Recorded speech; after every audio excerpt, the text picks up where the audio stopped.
Live from Detroit, it's Coffee and Chocolate. Hey everyone, welcome back to Burden of Command, the World War II leadership simulation, probably the only one currently in existence as far as I know, and with a tactical war game, of course, on the side. Tonight, Nickel Company has been ordered to make a, how shall I put this, a full frontal assault straight into German machine guns. Oddly, before the mission began, they suggested, hey, maybe you'd like to, give up all the mortars and let the Rangers have them instead. And I was like, no, we're not. All right, let's just do this. Let's just get this done. Frontal assault. So look, all we have to do is go from here straight up to there, and the problem is that we have the Germans up here, and I'm assuming there's someone dug in right there, right? There's no way around that one. Ah, man. Okay. I'm not entirely sure how we're going to do this other than just wildly charging directly in. Unfortunately, our good friend Mr. Dearborn is missing in action. Not missing, he's wounded in action, I think. How many turns do we have? We have 16. We have 16 turns just to go right there. How about that, right? So I think we're going to spend our first turn rallying a few people here. We're just gonna let the turn more or less die here.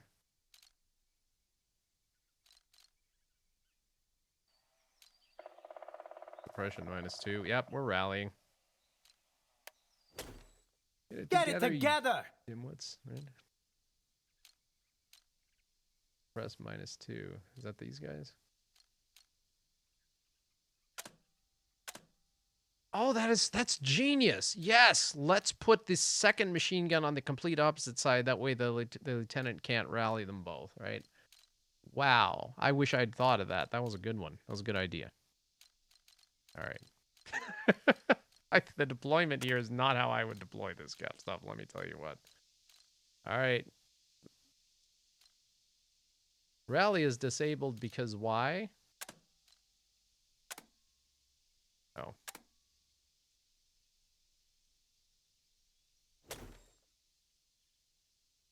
Nicht verteilen! Yeah.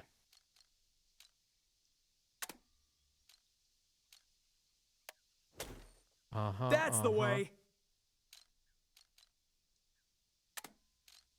Guy looks like a guy I used to know named Shirazi way back in the day.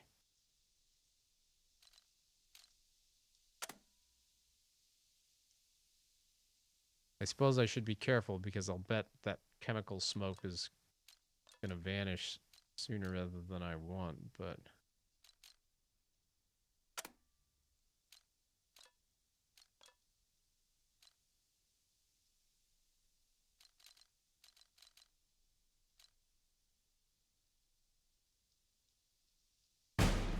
Jerry's gonna be mad. You gonna shoot at me? He sure is. As long as I didn't go down.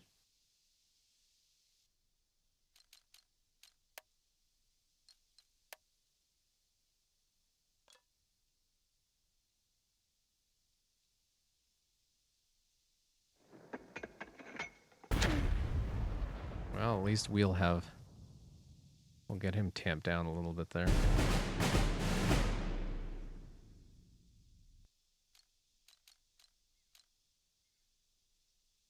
I do not want Captain St. John to die.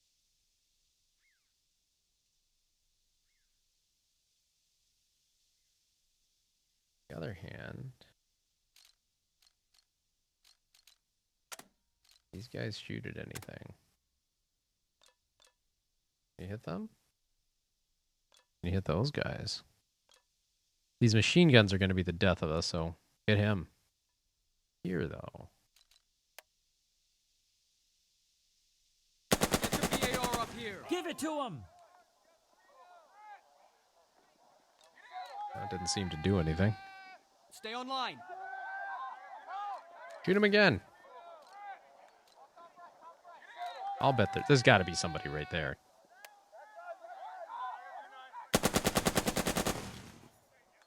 Hit the dirt.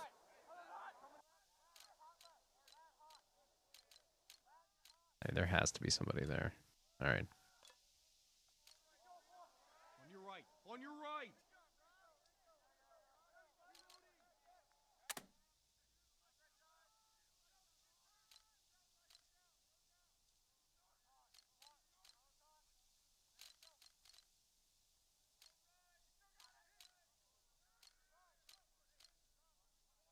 I'll let Glasgow go.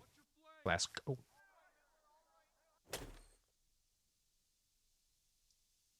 Unsere Panzer kommen. Otro Panzer kommen. Oh, that sounds fun. Whatever that was. I'm sure it wasn't anything like, hey, bring the panzers over or anything like that. When's the panzer coming? Don't want to know. Not yet.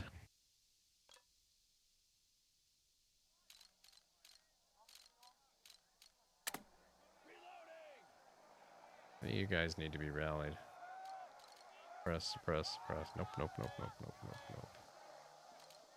You guys are going to do what you do best. You're going to creep forward one. Actually, you're just going to move forward right to here. Just straight on. Behind the hill. Hoof it. Hoof it. That's right. Hoof it.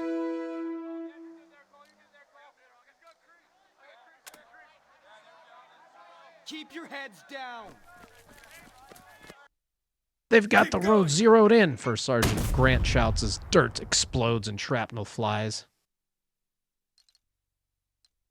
Motion for the next road to cross. Quickly, quickly. Fertig zum Postempfang. What? They surrendered? Stay down.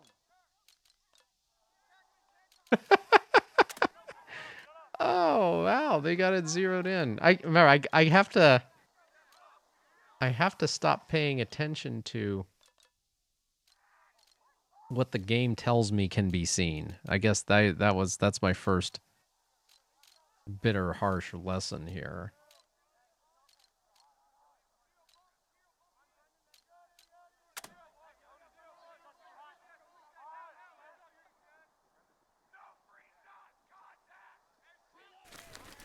Aha.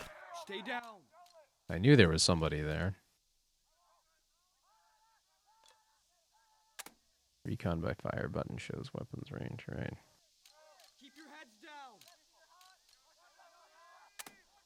We don't have any others, do we? No, we sure don't.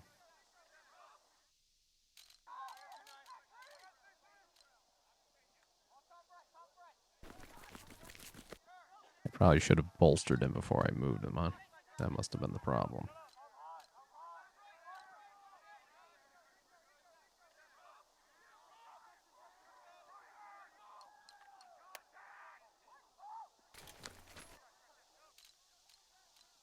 Don't give them an inch.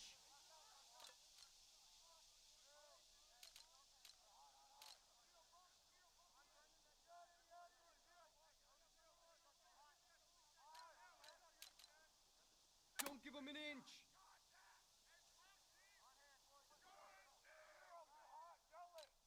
I mean, they're already there. Do we just charge crazily up?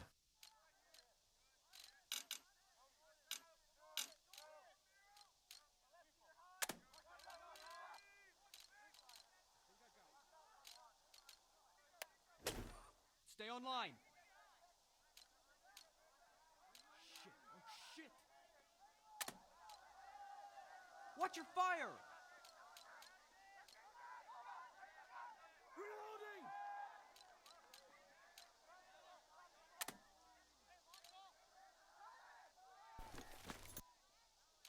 Stay online.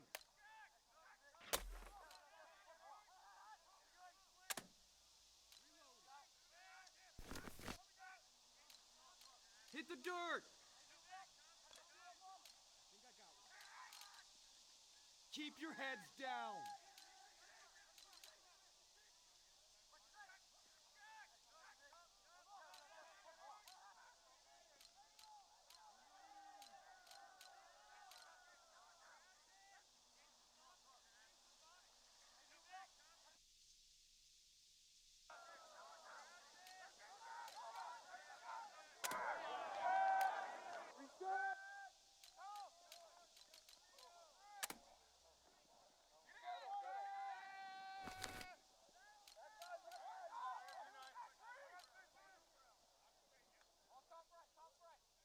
I was hoping that I could take a position right here on the road, but apparently someone sees it and scouted it out, so no good.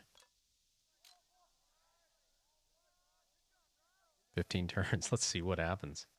The mortars come up, all 3 sections. That's a pretty sight, First Sergeant Grant says, and you know he means it. The unit spotter sends a messenger over. He's keen to find a few targets. Oh, thank God. Let's hurry that 60! Move! Kraut's got MGs with every squad. You know what? I'm glad we didn't give the friggin'... Medic! How come they all look... Man, all these replacement lieutenants look the same.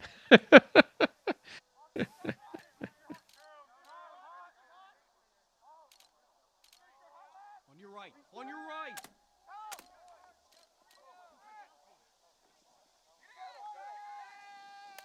Contact! Chemical mortars. Huh.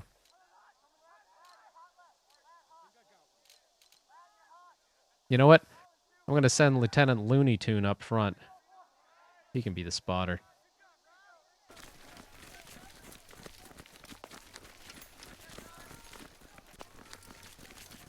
Move!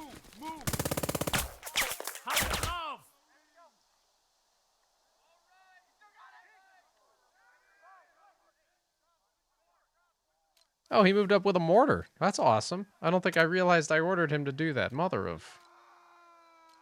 All right, well.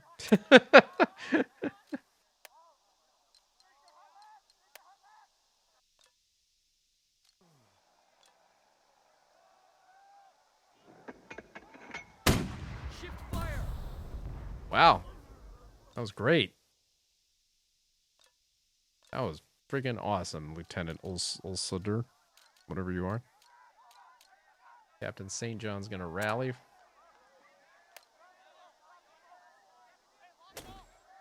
The Men are awaiting. On your left!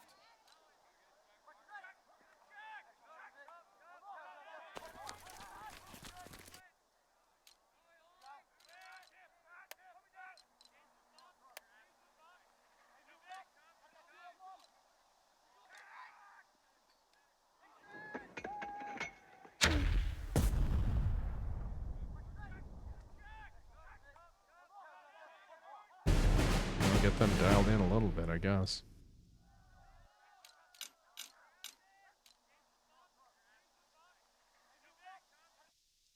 Go! I love that one. Mickey Mouse is kaput. Sure, buddy.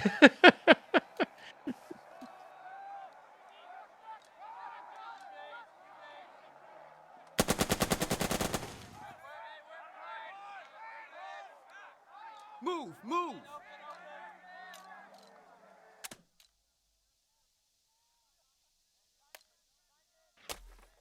Get that MG set! Keep your heads down.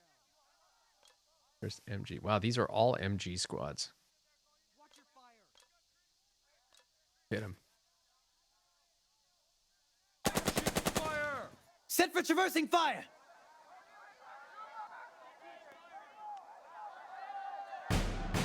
All right. Here!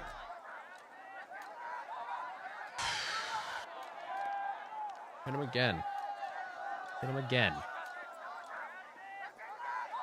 Hit those guys. Covering fire!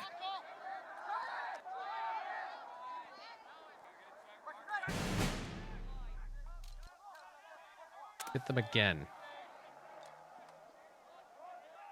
Flank! Fire! Ah. Had a lieutenant there. Nice. All right. Stay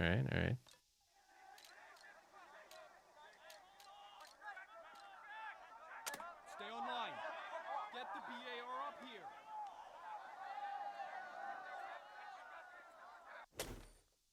Armies? He's rallying. Is what it is. Okay. Troops! Are you ready to die? I think I got one. Stay online. There's absolutely no crack and cover all the way up, is there? Go. Just go. See what the hell happens. Come on! Deck on fire! Okay. Go, go, go! Get over the wall.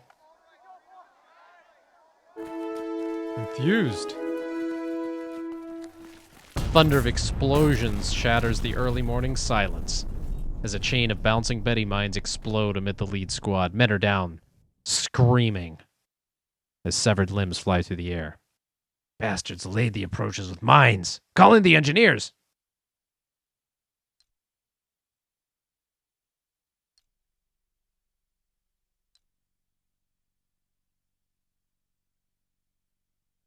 Well, that's a tough decision here. Scout forward. There can't be that many mines. Trust.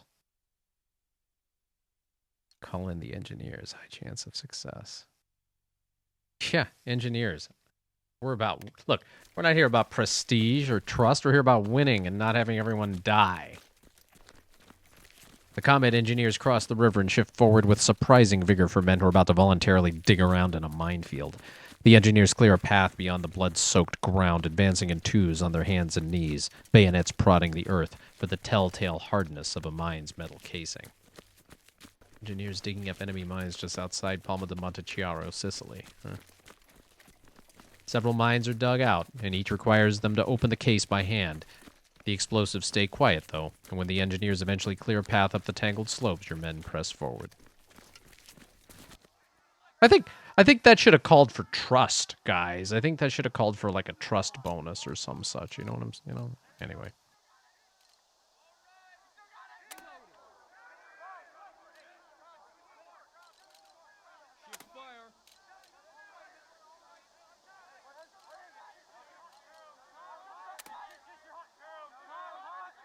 Well, no more for him, unfortunately. On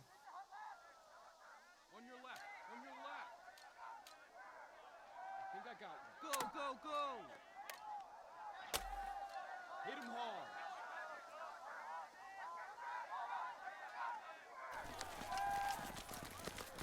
Quickly! Undaunted leader, right? Watch your fire. Keep firing. The scout reports in. Apparently, there's a little barn near the hillside and plenty of German boot prints nearby. Looks like a listening post. Must be where the Krauts have been laying mines and staging patrols.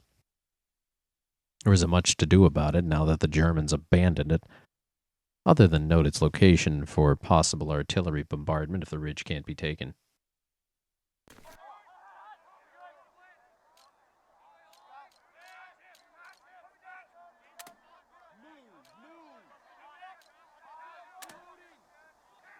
Go, go, go!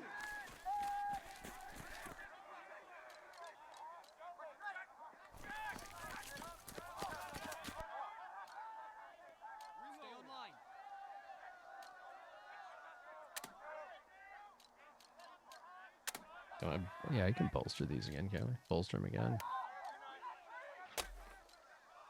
We're taking fire. Watch your fire.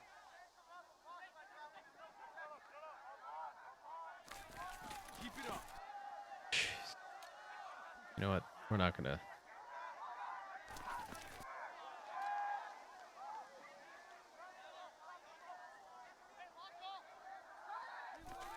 Hit the dirt.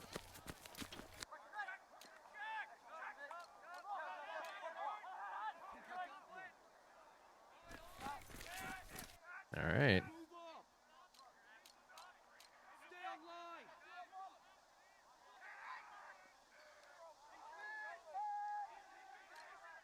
Let's try this again, man. Come on, Bishop. Come Your on, heads Bishop. down. Come on, you apes. Get moving.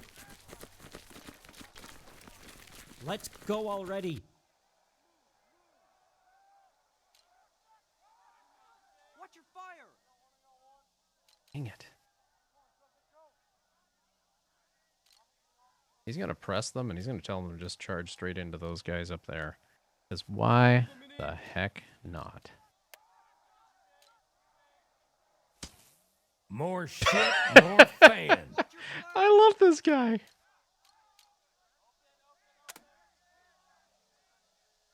Just the second squad.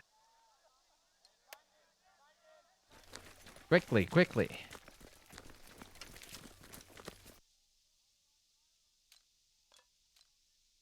Take him. Come on. They got him.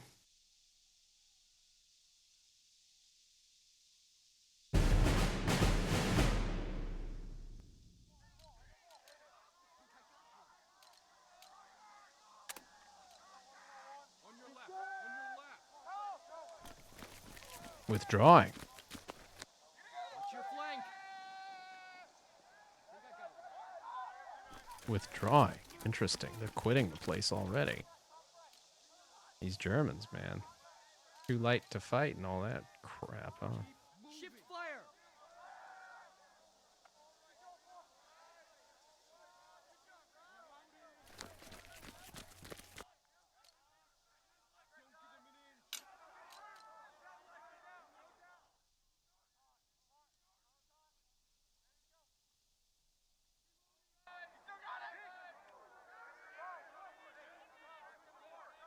I should have moved. Wait, I still... On your Oh, right. oh, On your nothing right. here.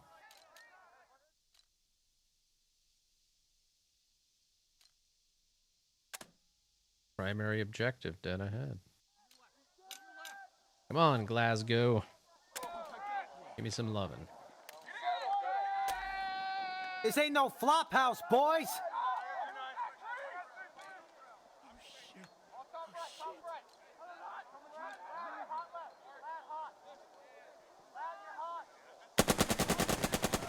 More crowds. Where?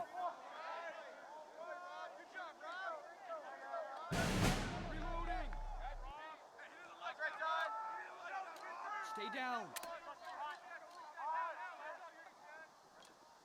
Don't give them an inch. Keep hitting them. Surprise, huh? Keep it up.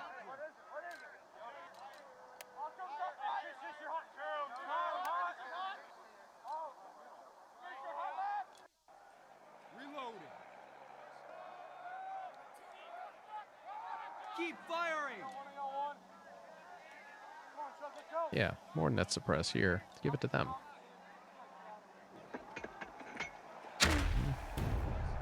Yes, continue.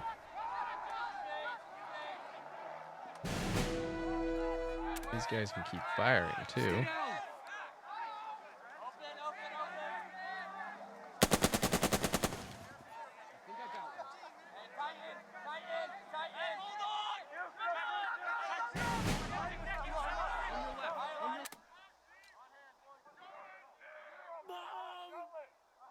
Pour it on.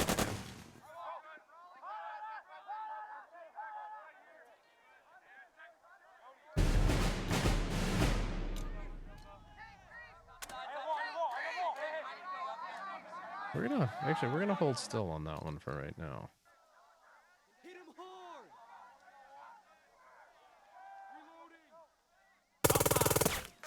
Das ist ein Heimatschuss. Keep your heads down. From above. Bolster. Macht euch fertig.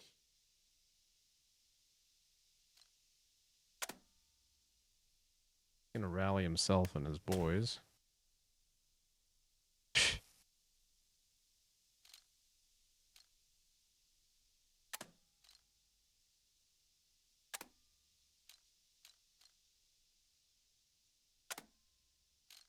What? The captain can't give orders to this freaking mortar squad, huh?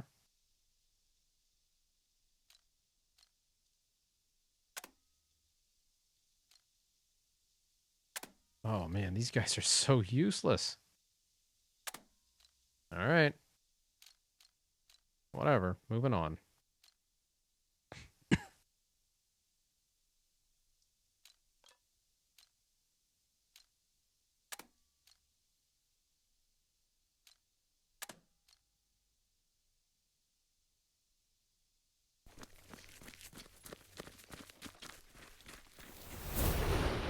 Interesting. They're smoking it up, huh?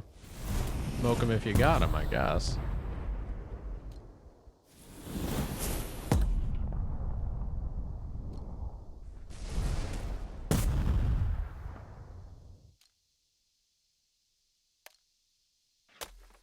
Incoming!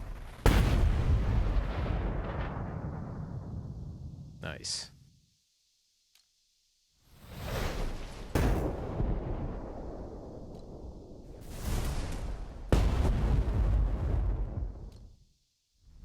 Jeez. Any others?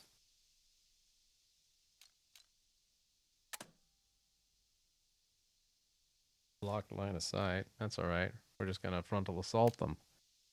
From behind.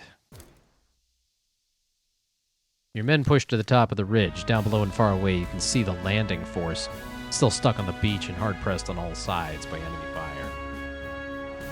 Right in front of you, just down a dirt track road, you see machine guns, mortars, black shirts, and 2 full companies of German infantry preparing to charge over and devour your men whole.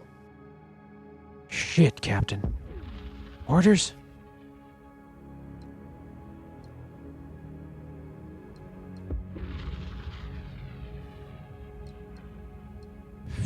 Hear other opinions. Lose time. That's nothing I enjoy more than losing time here. Okay.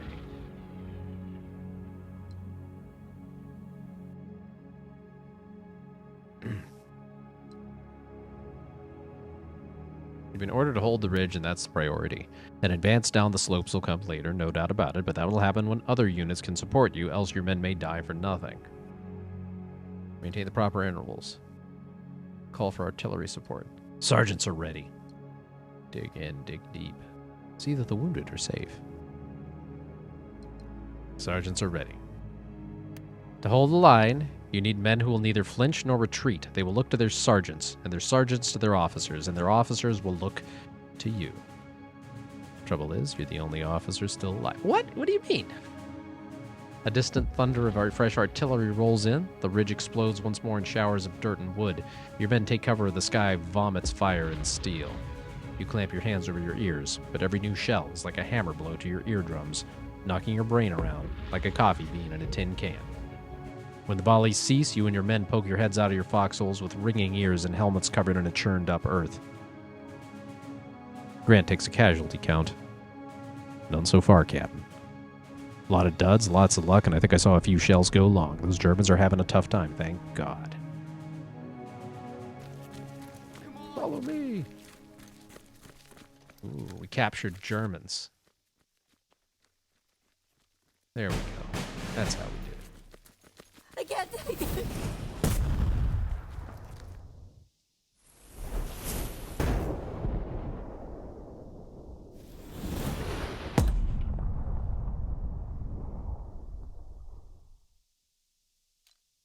These guys bolstered up or what? No, they're not.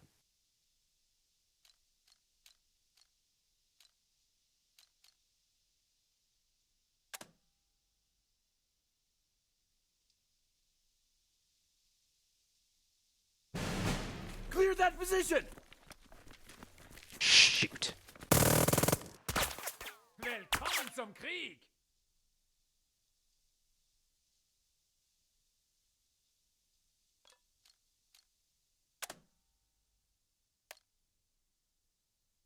Where's our guns?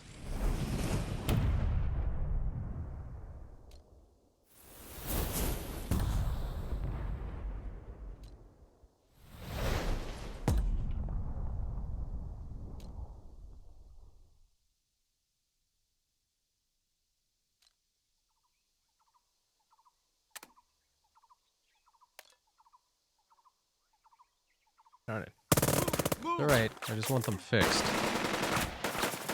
They're hitting old possessions.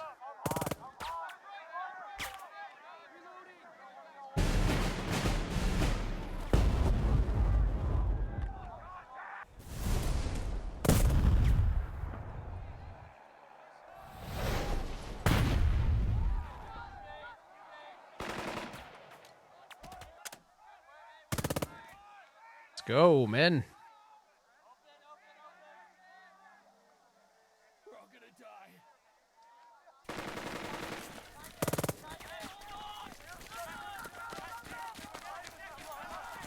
Shoot. All right, keep going, keep going, keep going.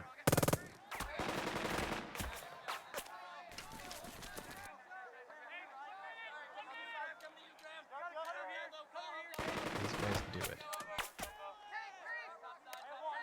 Nope. No, we sure can't.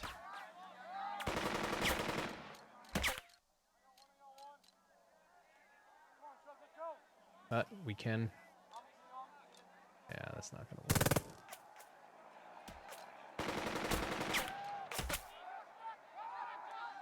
Keep your heads All right, down. hold firm for right now.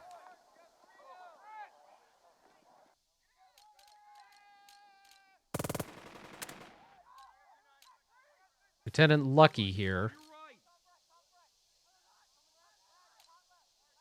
Tell my wife I love her.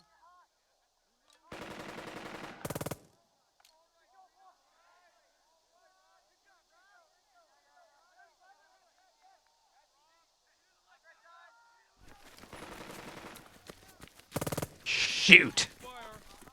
Dang it!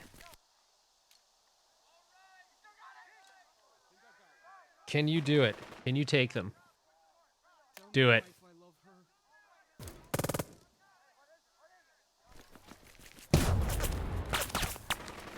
her. Yes, you did. Excellent. Hit the dirt. Those are Dearborn's men. Those are Dearborn's fighting philosopher men, right? Hit the dirt. Yeah, yank down that. Shit, take him. On your right. On your right. Follow me! There we go. Lieutenant Leader surrendered. Excellent.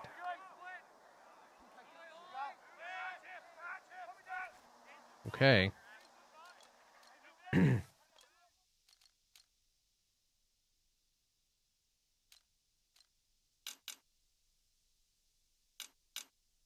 Now, I don't know. Well, I guess we'll see.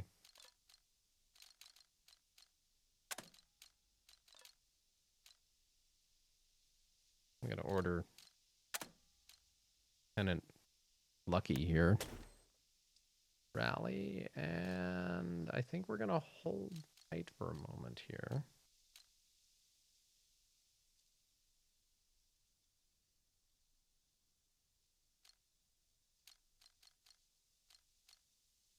Thompson's going to rally these guys here. They've just been sitting there.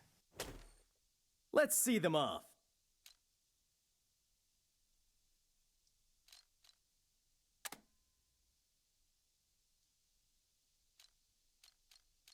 Captain's going to order these guys forward. Man, our best men just sort of sat uselessly there because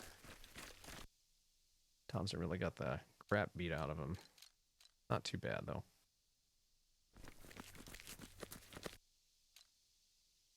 And that's all it took, huh?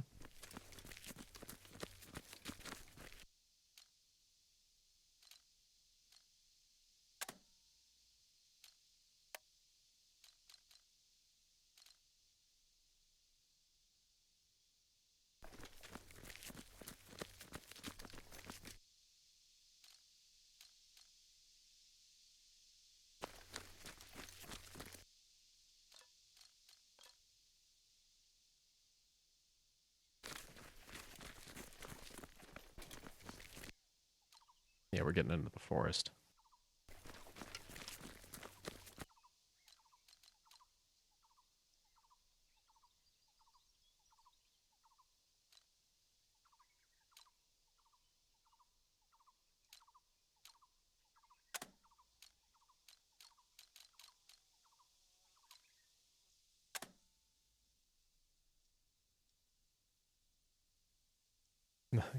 No one exists in the chain of command, he says. Okay. Captain's going up front.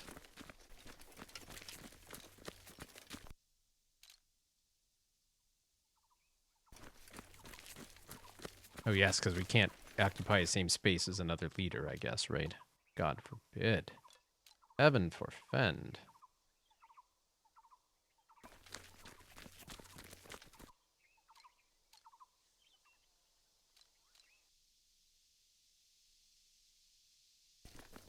He's going up with Lieutenant Lucky's squad, I think. There we go.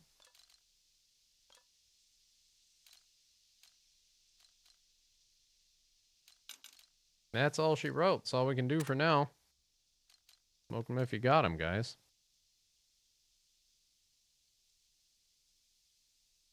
Oh, Lieutenant Lucky. Can he do anything here? All right. Lieutenant Lucky can order these men up front. That's what he's going to do. Failed weapons range?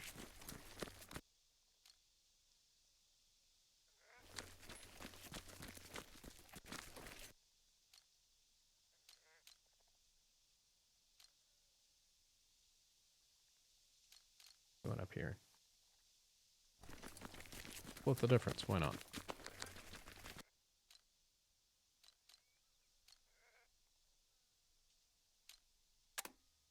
Now we're done.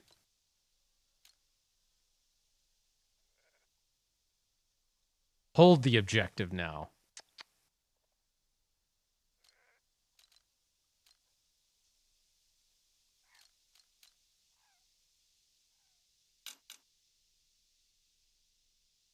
For how long?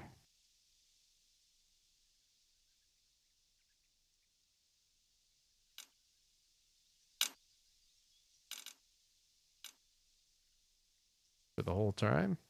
Weather the counterattack. Okay.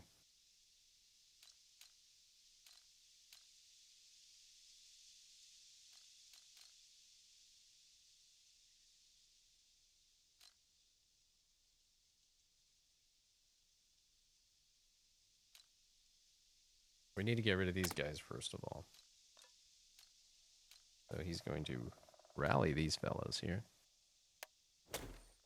Yeah, What come are on, you, guys. Navy men?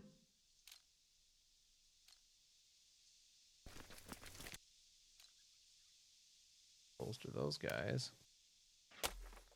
Come on, you Yeah, some you some bitches. bitches. Let's go.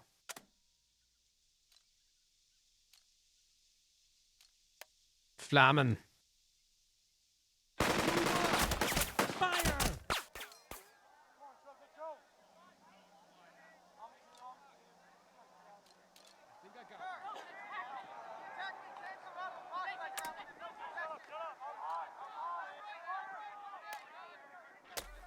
Come on. Come on!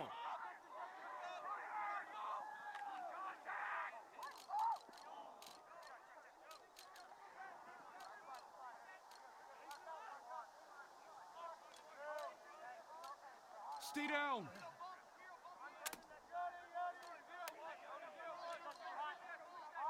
We should be able to just wipe these guys out, so let's do it. Come on. Move up.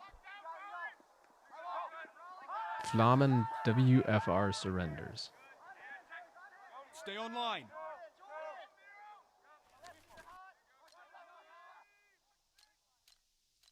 We are not staying where they're going to expect us to stay. They seem to have a habit of hitting these old positions. So we're going to move up.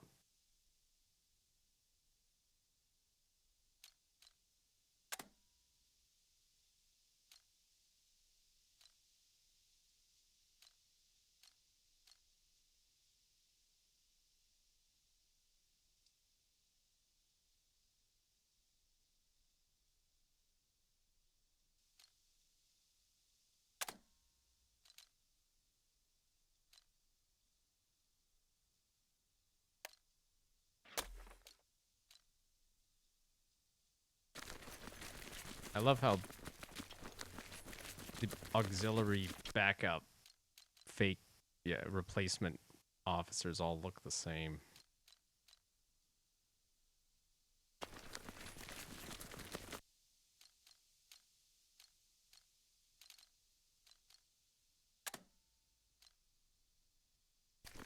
Thanks, you too.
Get ready to move.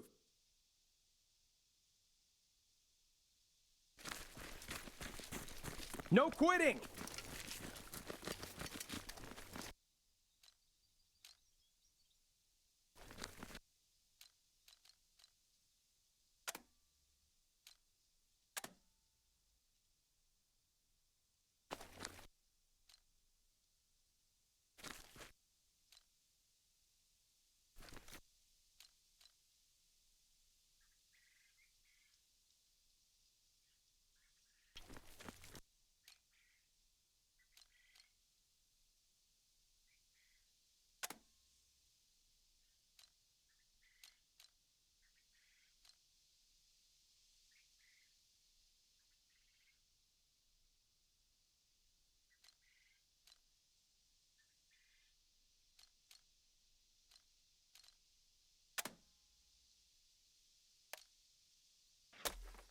Well, fill 'em full of holes!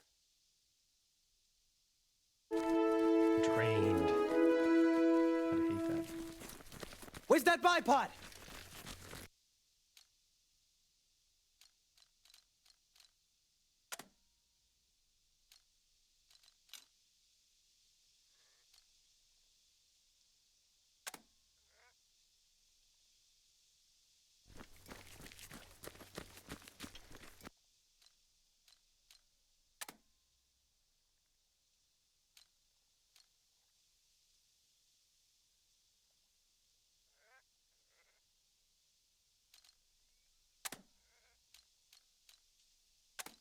Who's leader?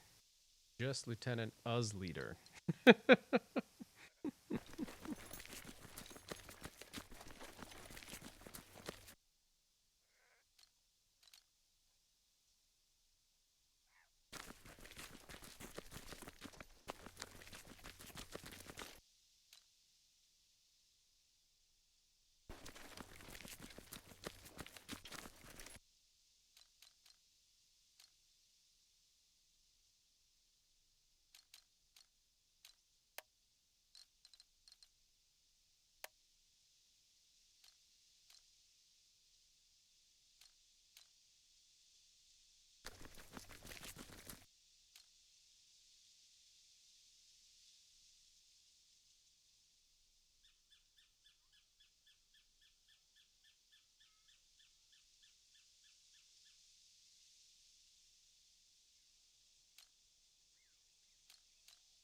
Turn 5. Okay. This will be excellent, I guess.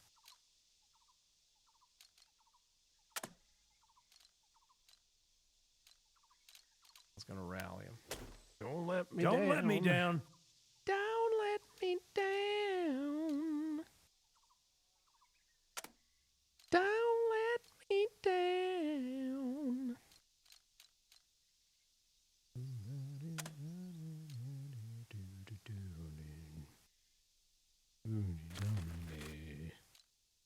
Done me good.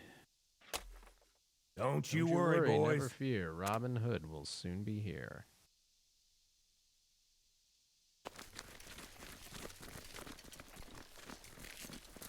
Keep up.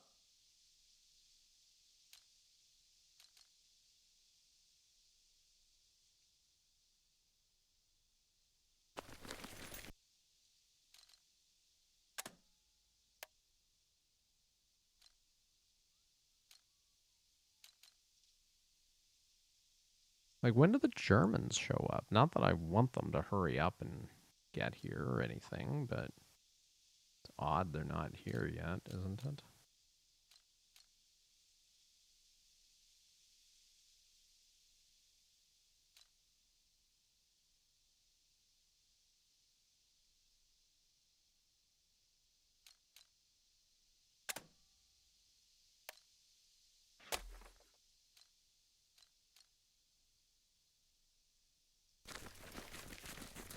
Stay close. Indeed, he Captain might might. need us.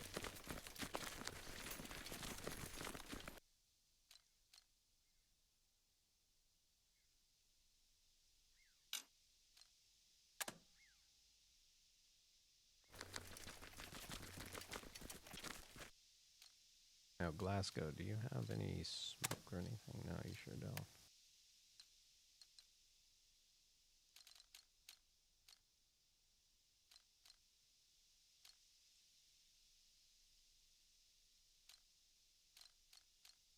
Okay, there's enough range on that thing. We don't need the mortar. We do not need to move the mortar at all.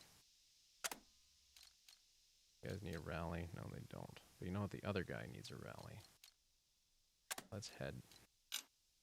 Yeah, just Lieutenant.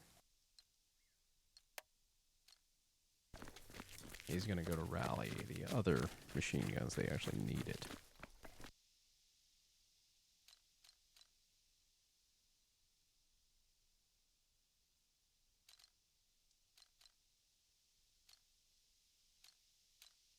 Bully, Lieutenant Thompson. Let's get moving here.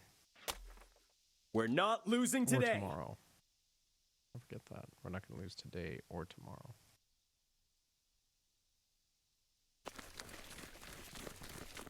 Stay close.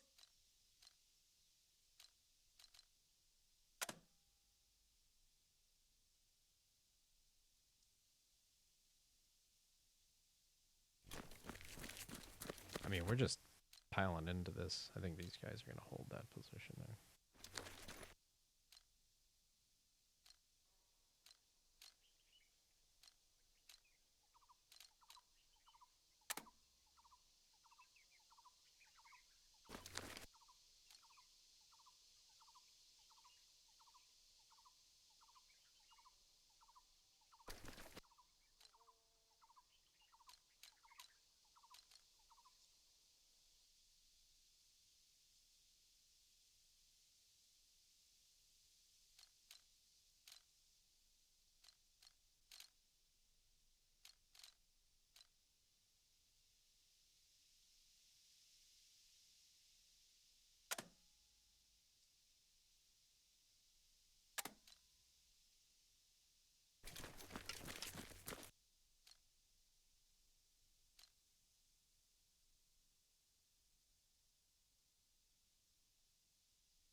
Acting Lieutenant Austin.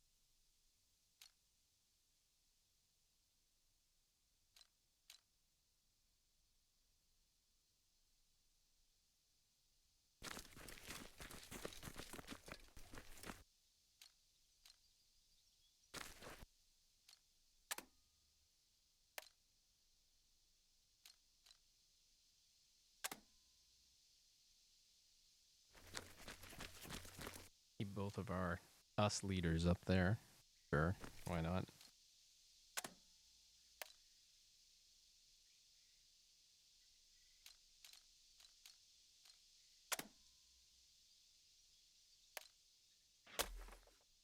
Move fast! Stay low!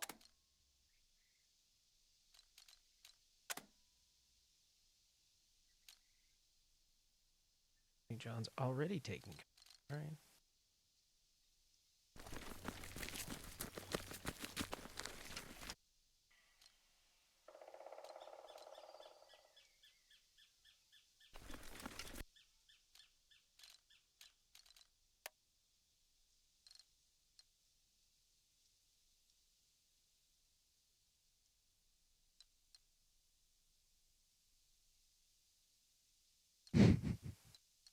Whites of their eyes. Yeah. Let's see if that works.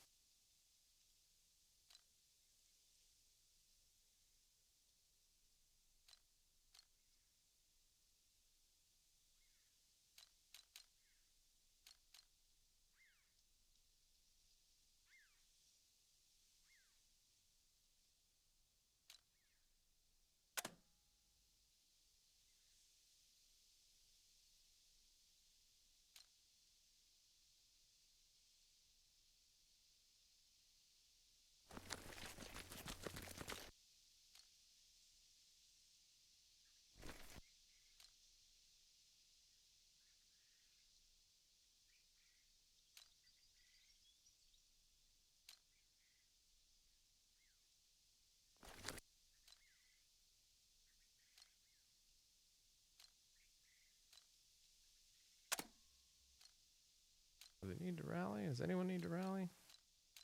No need. No suppression.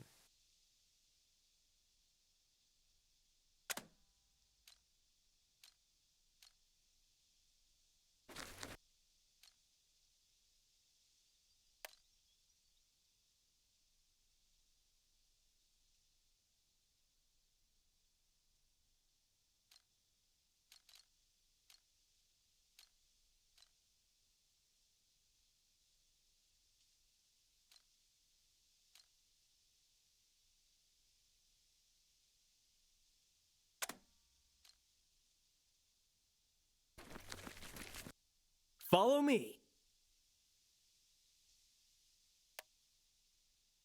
All right. I hope this is somehow any good.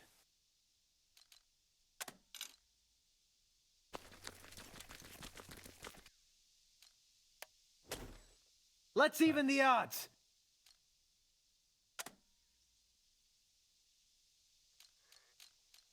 I want you to unass that place. Let the machine gun take it.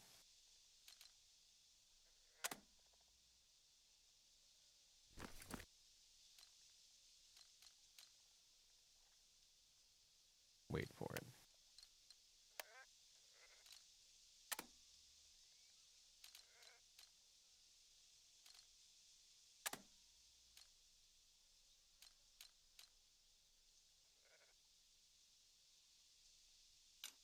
How is Lieutenant Shaw in command?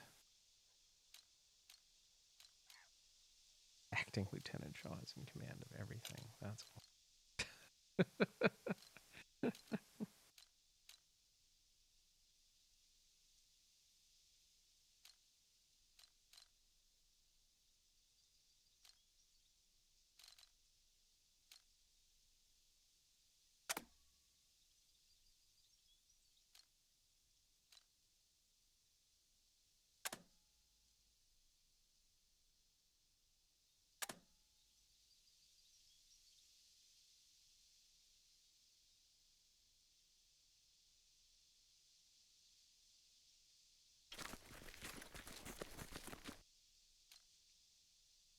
trying to get a better position for this guy here. He's sort of scouting all around. All right.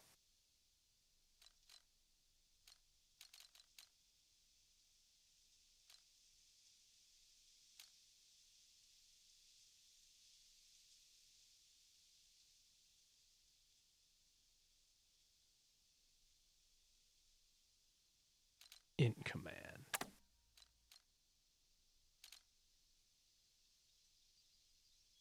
Are they going to show up or what?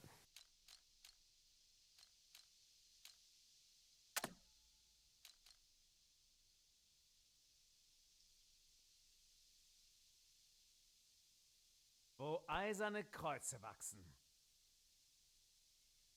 Find a target. There We've we got are. targets. There we are. Ah.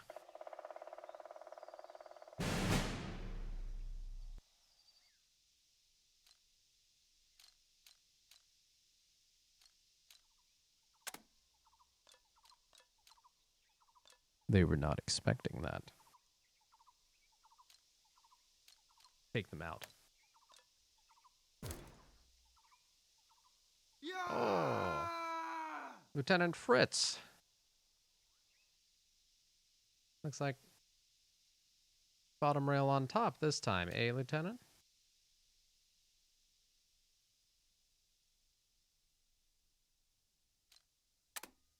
Down. There we go.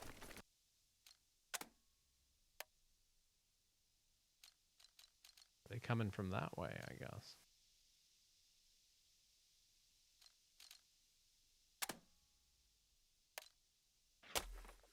Just keep at it.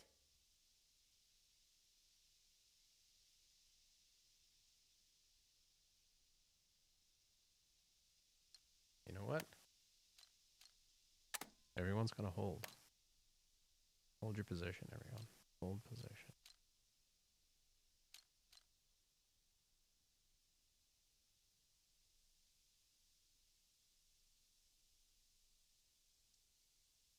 Yeah, they are. They're coming in everywhere, aren't they?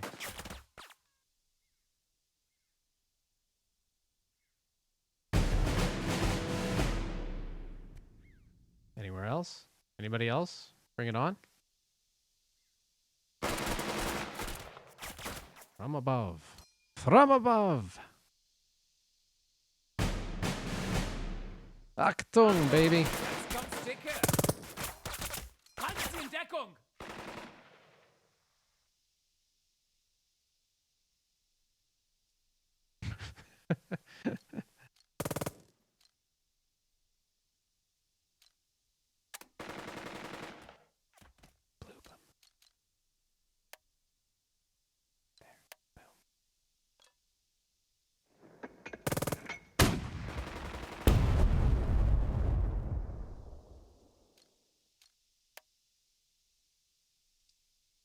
I got a target for you, but you gotta wait a second.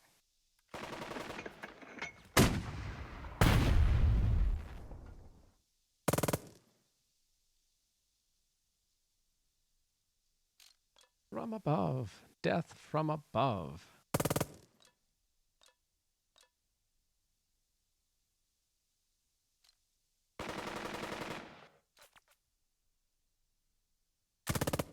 All right, Lieutenant U.S. Oh, crap, Ola. Get moving, get moving, get moving. Holy crap.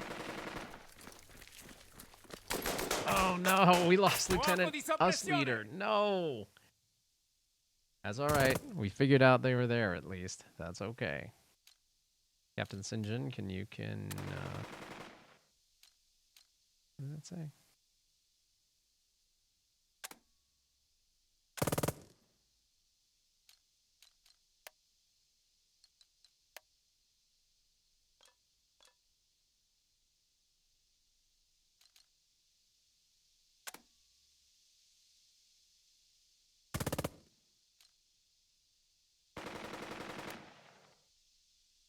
You can see those guys, at least.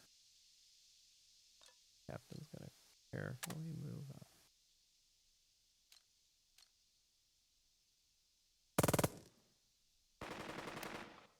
Just the captain.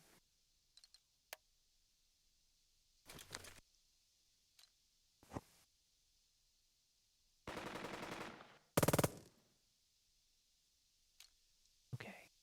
Squad.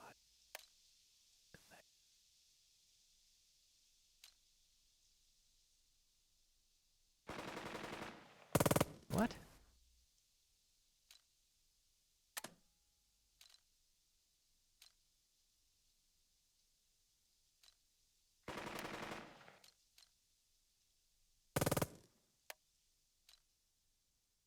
That was a... Okay. Now, if you guys can just take them. Yes, you can. Just do it. Take them. Frag out. Us again.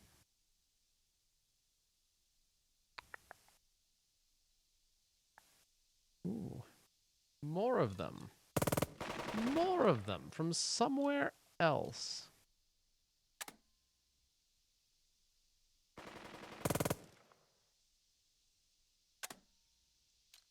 To bloop these people right there. Bloop them. Well, bloop these guys right here. Bloop them.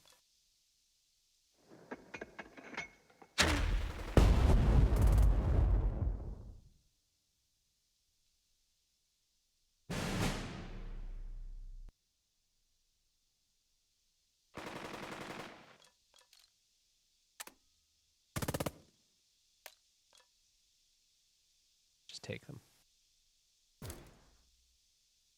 Frag out. Why is it always us? Because you guys are that good. That's why. Plus, you happen to be right there. I'm just gonna roll off all the krauts. That's right, baby. Walk off! Dang it. Yeah, it was worth it to take those guys down, I think.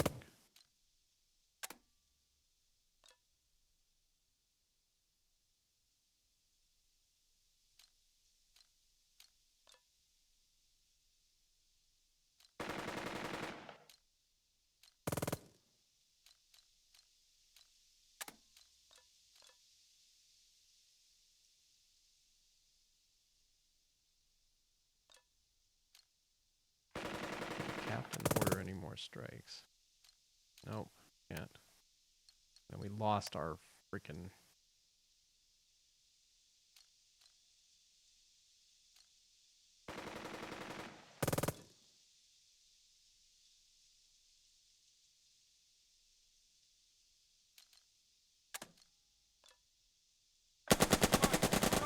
Saluti dal Duce! Italians. Visions, right?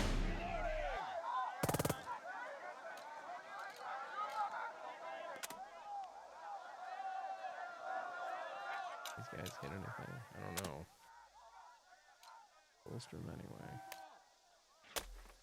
Don't make me look bad! guys. Come on. Charge up to the objective and dig in there, right?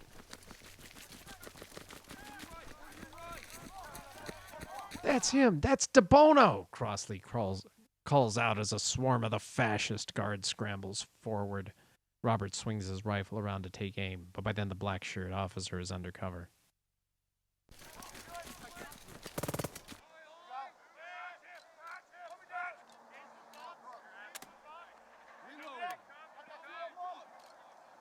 Keep moving. Hold the objective. I hit these guys? Locked. No. Keep your heads Yeah, down. just keep hammering that guy. Reloading. Steady fire.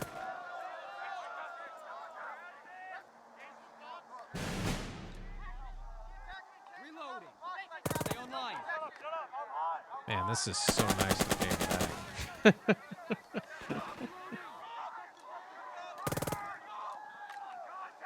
Hit him hard.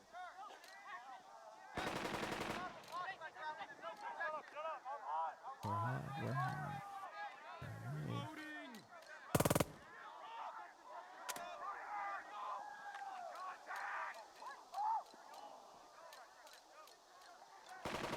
Keep it up. What's your game plan, crowds?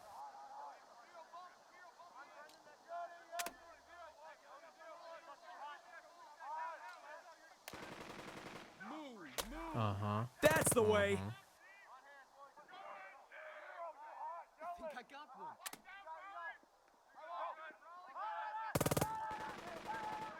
Just third squad. Scheiße! Scheiße, he said, huh? I think I got one. Don't give him an inch. I think I got one. Get the VAR up here.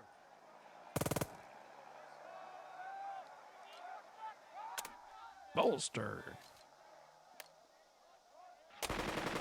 Stand with Actually- me. You go stand by yourself.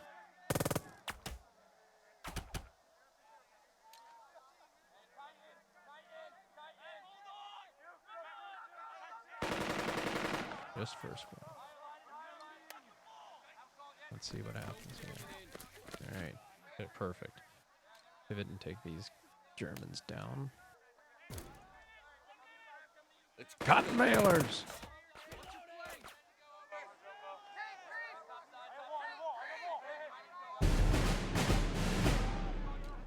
That's right, Dearborn's boys really.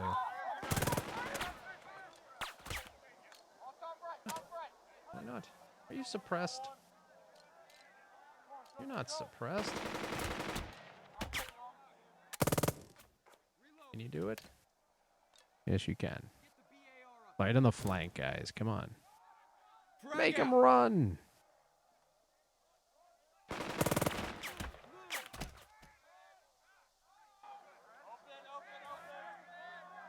All too easy, huh?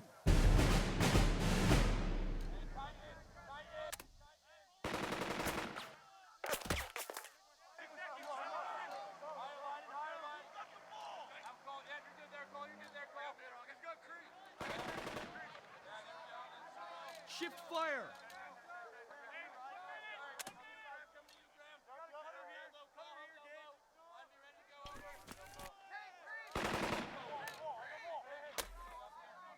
Cotton balers, ready for Do more? this.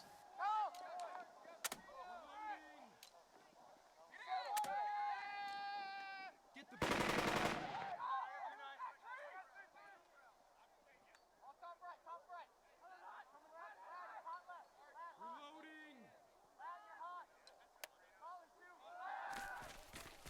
Move it! I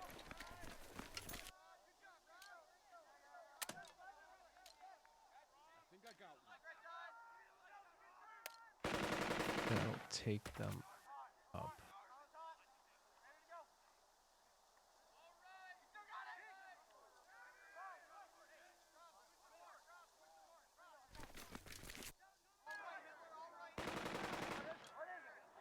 Get the BAR up here.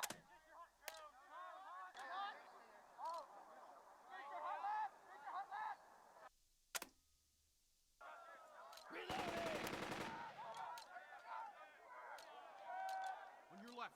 On your left.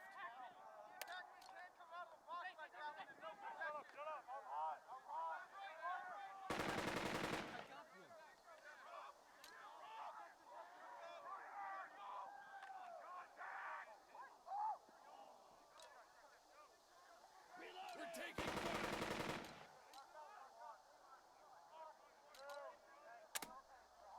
Reloading.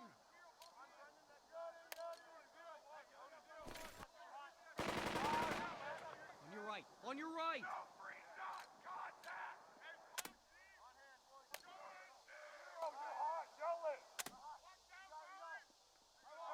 On your left.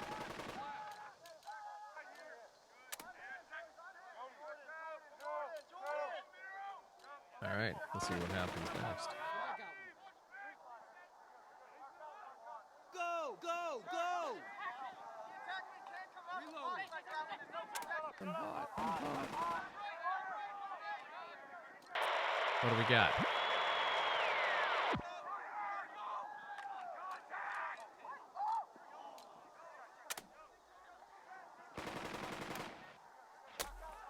Get it together!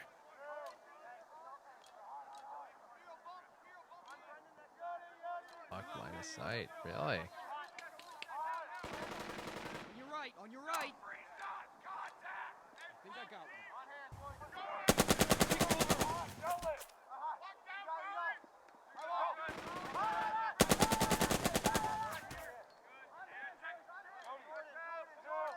I think I Stay got one. down!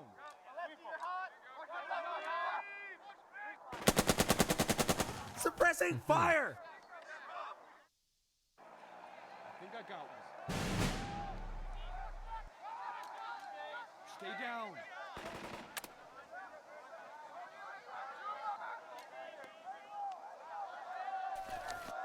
Reloading. Keep it up.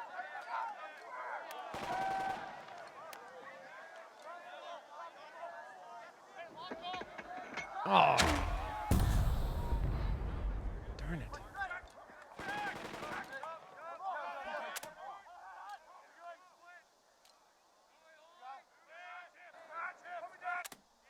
Your flank.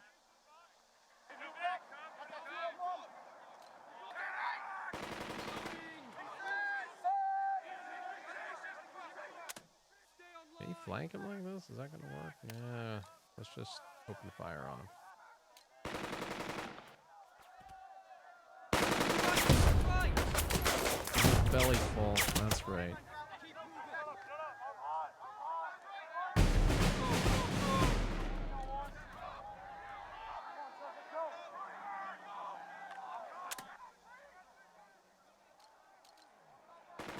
Sinjin's taking command. I think I got one. Keep firing.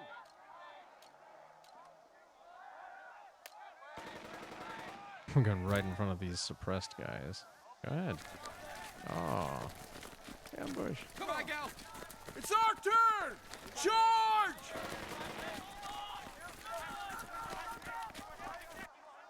We're taking fire!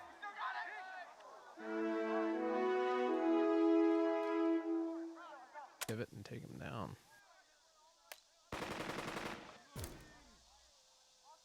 Drag out. Get those bastards! Let's go. Squad and lieutenant leader surrenders. Reload.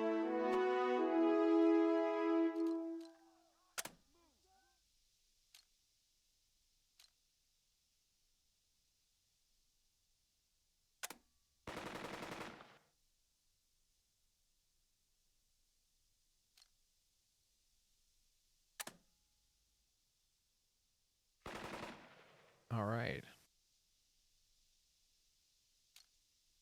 Think we done well here.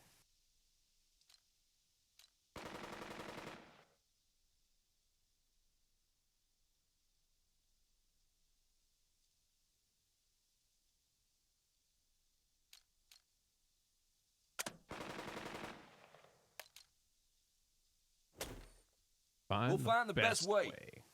That's right.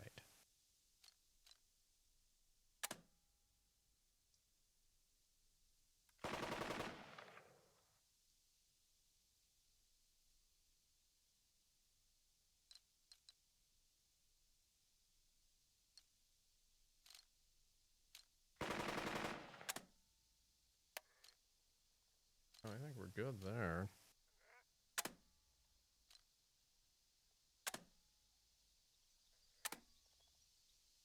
Oh, crap. I didn't mean to end that turn. Not for him. Anyway.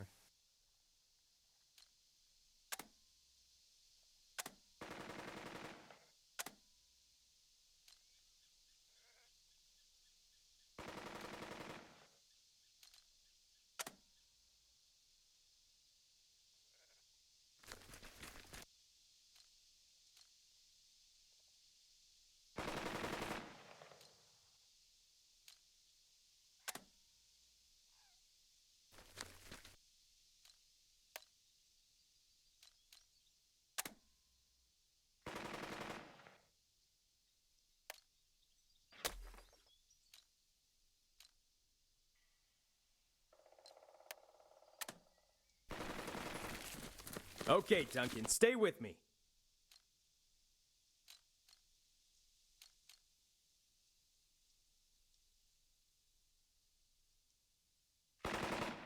Who's shooting at them?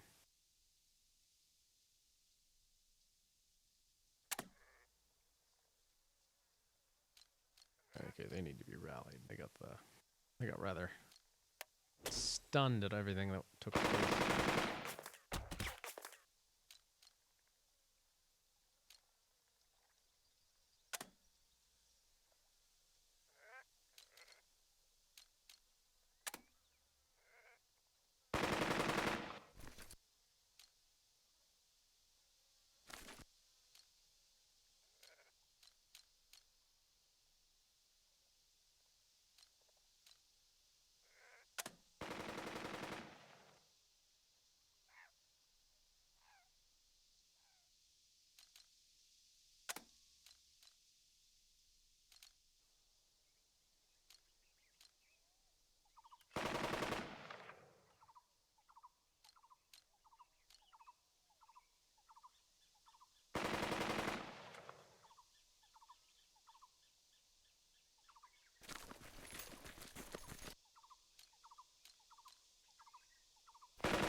Uh-huh. That's the way.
Aggression.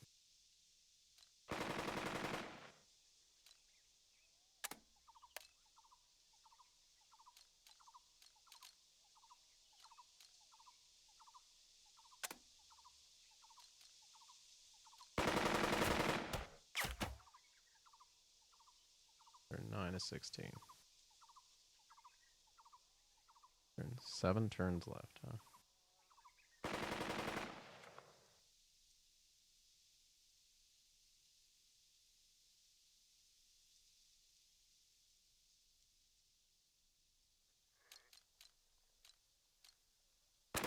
Who's shooting?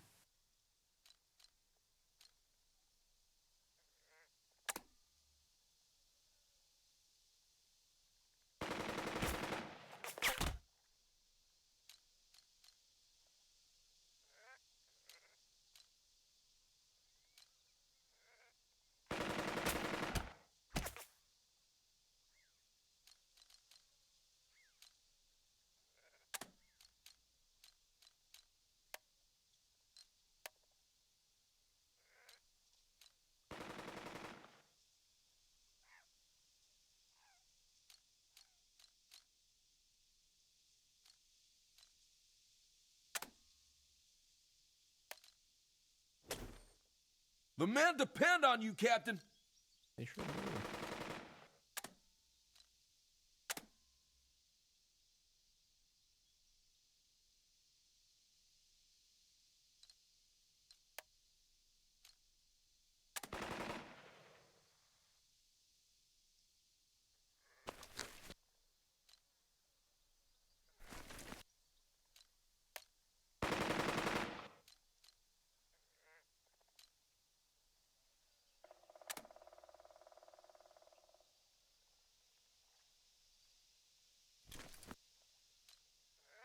Oh, God damn it. No, go back.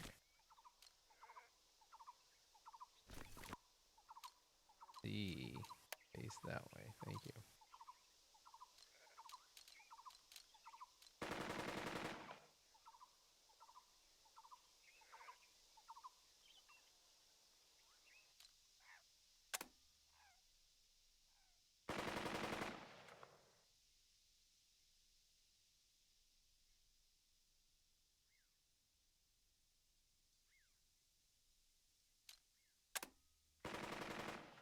I don't want to see what happens here.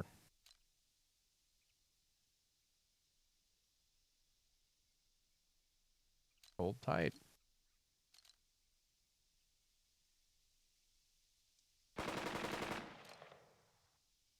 All right, is someone actually firing at Lieutenant Wilson? Let's move.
Guess we're just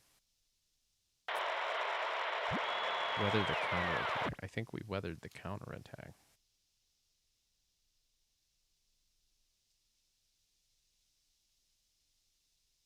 Well, there we go.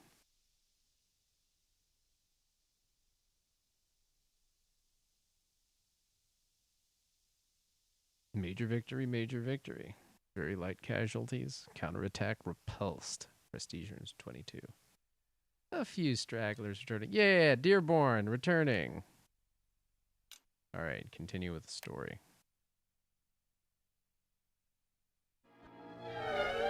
Coastal towns and cities in Allied hands, British and American forces, joining with the Canadians, drive for Messina. Messina, Bill. Messina is key.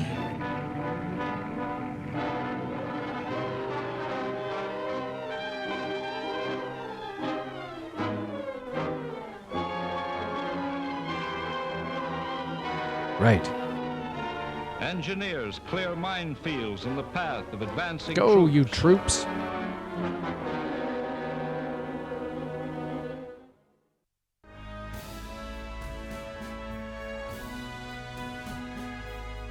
As the heat of the day presses in, the firing finally begins to taper off. But low ammo be damned. Your men keep at it. The Germans keep trying despite the slope and the firepower arrayed against them. They break in ones and twos, hurrying back down the road until the whole mass of them convulses and recoils backward toward the tree line. Their failed attack leaves dozens of dead and wounded behind. They do not try for a second. Soon enough, the order comes to advance down the far side of the ridge. Wearily, your men pick up their rifles and push on. When they reach the soldiers who came ashore, those pummeled grunts of the 30th 2nd Battalion, there's the usual razzing between tardy relief and sunning beachgoers, but no one takes it seriously. The important thing is that the Germans are retreating, yet again. Nickel Company goes into reserve. That night, Lieutenant Colonel Heinches drops by to inform you that the few Germans still left on Sicily are headed for Messina. They planned this whole withdrawal.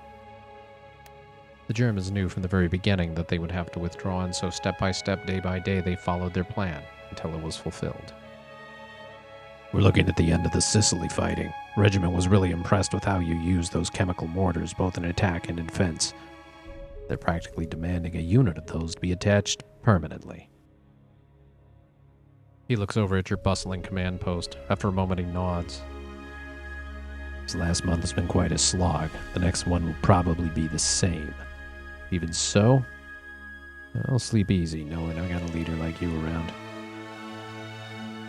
Artillery thunders in the distance. Another American bombardment, another $1 million spent for a ridge to be taken, but not by Nickel. Your men hunker down on the ridge and pry open their K rations. No one dares light a fire. The Germans would pounce. Think Layden's cook up dinner over the river? No, it's Monday, so it'd be stew, Patterson replies. No good reason to go get wet. Morris nods in agreement, then turns back to fish out a slice of Spam with a knife.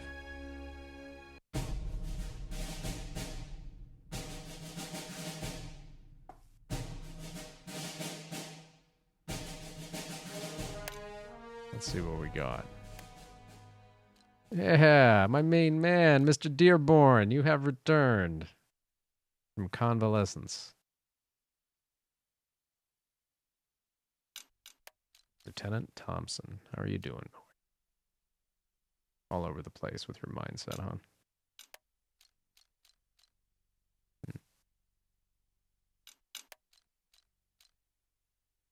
Combat fatigue 195. That is not good. Need some R&R, huh?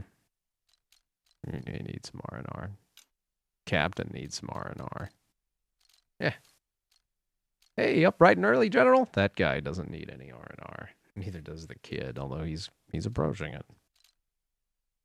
Just earned 109, 162, 277, 5. Plus 15. All right, good. 500. 405. We got a man down here.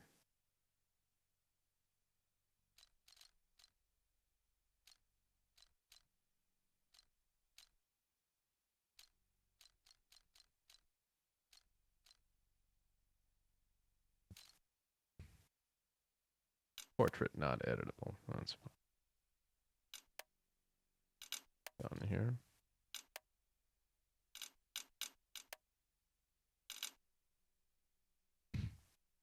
Italy.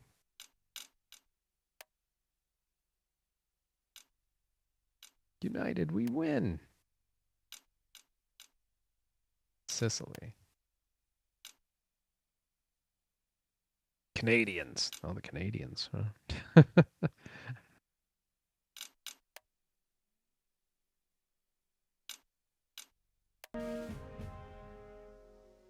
Sicily to Italy. 13 October 1943. Soft ground.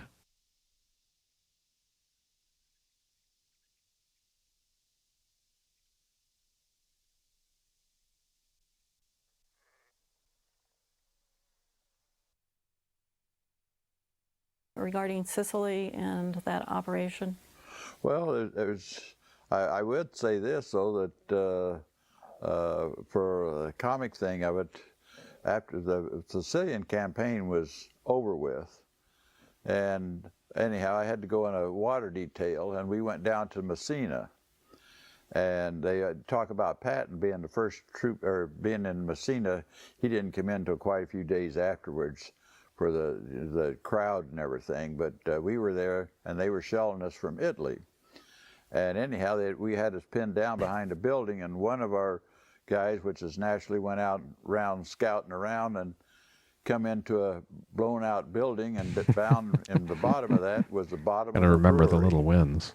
So anyhow, we had our water cans. We filled the water cans out of a great big spigot and Nice. Put beer in them. Well, by the time we got back to the outfit, those cans, the beer was lighter than a pancake. Wasn't any good at all. So. Messina hijinks. The wind is cool to your skin as the Jeep carries you down the road. Even the rumble of the 2.5 trucks behind you in convoy can't dampen the mood. Nickel Company has been off the line for several days now, barracked at the rubbled Italian air base. Your Jeep rounds the bend and approaches the sprawling grounds of the replacement depot. It is in this olive-drab purgatory that soldiers wait for the Army's bureaucracy to catch up with them. Beneath canvas tarps lie numerous green crates. Ammunition, rations, parts, impossible to tell. Broken and smashed Jeeps and trucks pack one end of the compound as mechanics salvage what they can to keep the other vehicles running. On the open parade ground, 24 men march in full gear, sweltering under the Sicilian sun. First Sergeant Grant brings the Jeep to a halt. Your trucks rumble up behind and do the same. Every platoon of yours is short of men as a result of its dead, wounded, sick, and missing. Those that remained are hardened veterans, and you wouldn't want to lose a one of them. The replacements tromp past. Their officer, a compact lieutenant with a carbine slung on the red, white, and blue bullseye patch of a depot officer on his shoulder, barks a crisp order. The marching men salute you with their rifles in passing, as if there were a review. They'd make good targets, First Sergeant Grant notes. Shots ring out. The marching men scatter. Some throw themselves to the ground, while others nearby ready their weapons as they spring for a nearby trench.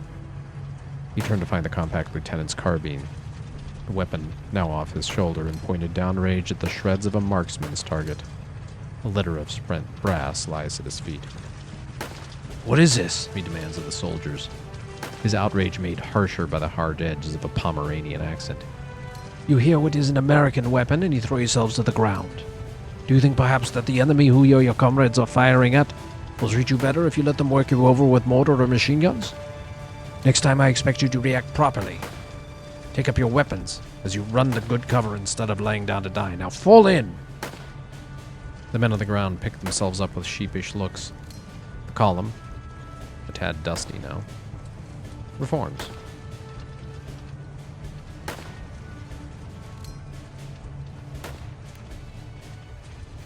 The lieutenant slings his carbine and strides over to you.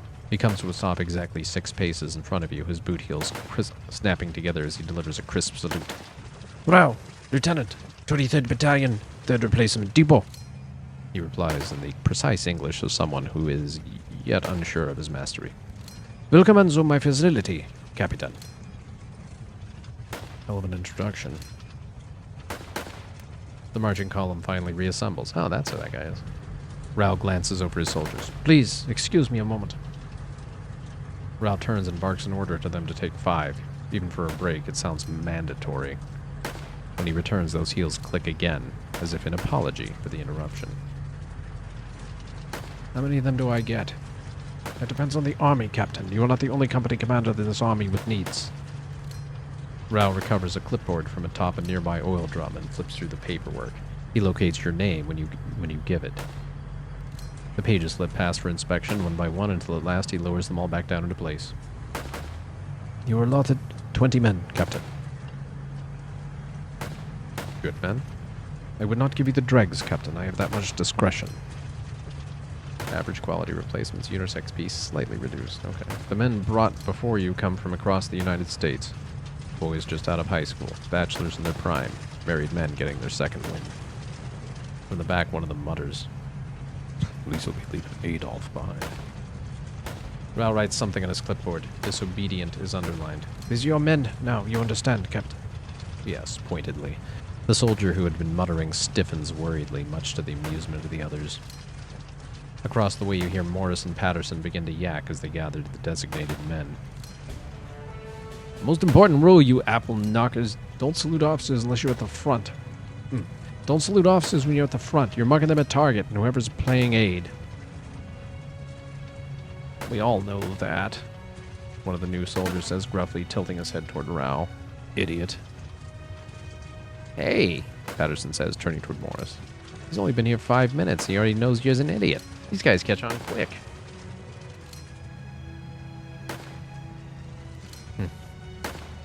First Sergeant Grant clears his throat expectantly at your side. Grant, give him that speech of yours. Grant steps before the assembled soldiers. They look to him as his stripes as if he had been a sergeant since Christ was a corporal. Listen. Men, you're now part of the 7th Infantry Regiment, the Cotton Balers.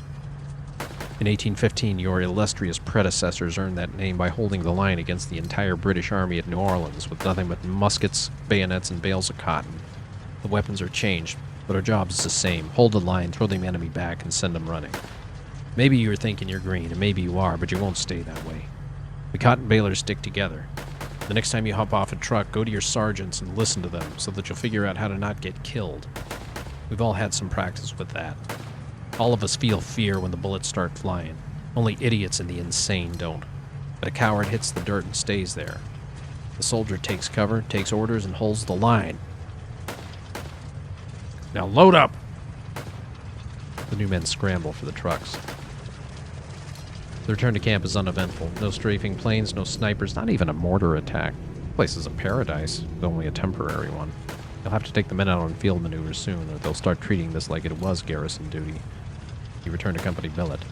Some of the men drill on an open field, bordered by wheat, and in front of a donkey who stands beside a podium where it munches on hay while it watches the troops. You make a note to remind Morris and Patterson to keep him out of sight when General Patton shows up to make his speech in a few days. With just a few steps, you're in your office. There's a mountain of paperwork waiting, forms, letters, requests, recommendations, citations. It's as if the Army wants you to keep on fighting something, anything, even if the enemy isn't around. Days pass. Slowly, grudgingly, the replacements become cotton balers. Dearborn pushes his men hard in training until even the veterans grumble. Then he lets up a little, which fools the men into thinking they're being eased up on a lot. Glasgow has really turned on the spit and polish for his unit. Now their buttons gleam. Where he found that much polish is a question no one seems to be able to answer. Thompson organizes a movie night for the men after a particularly hard march. Casablanca, funnily enough. You heard good things about it, though from the hooting you heard last night, the plot didn't seem to matter too much to the men of 1st Platoon. Wilson's free with passes into town, so long as a man can make it back before sundown, and sober enough to walk back to his bunk. Then on the appointed day, there comes the assembly on a vast parade ground. 16,000 men watch as a jeep flying the pennant of a 3-star general drives up. General Patton is here to publicly apologize for slapping 2 enlisted men at a field hospital, and the entire 3rd Division is required to attend.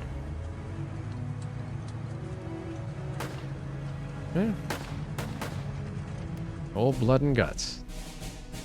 Gray clouds swirl overhead as General Patton, flanked by military police, steps to the podium without a glance sideways.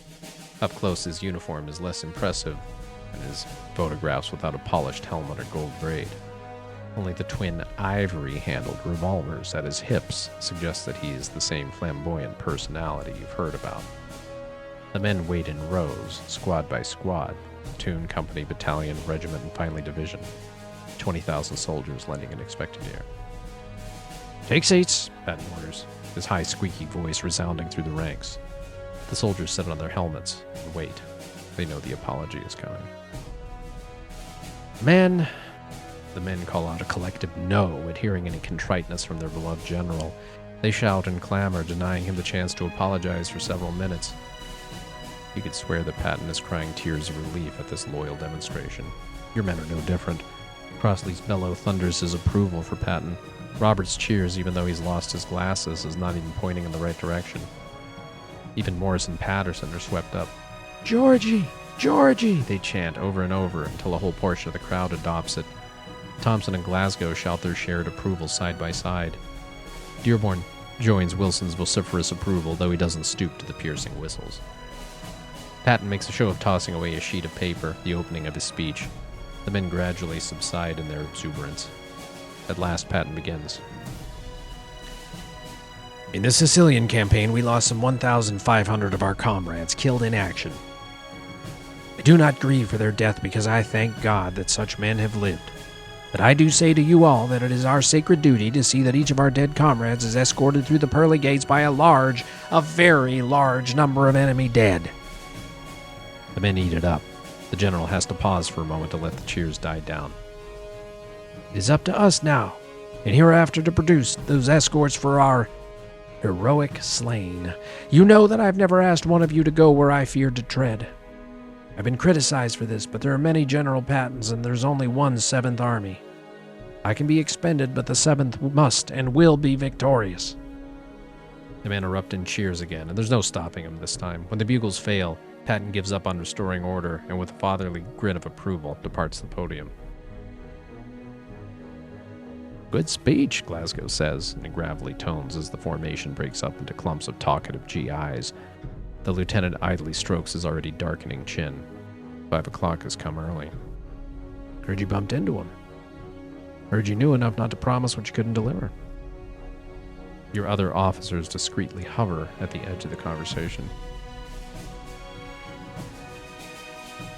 Would you be interested in hearing a few inside details, Captain? Glasgow asks. I've got the hot dope about Patton and the slap heard around Sicily.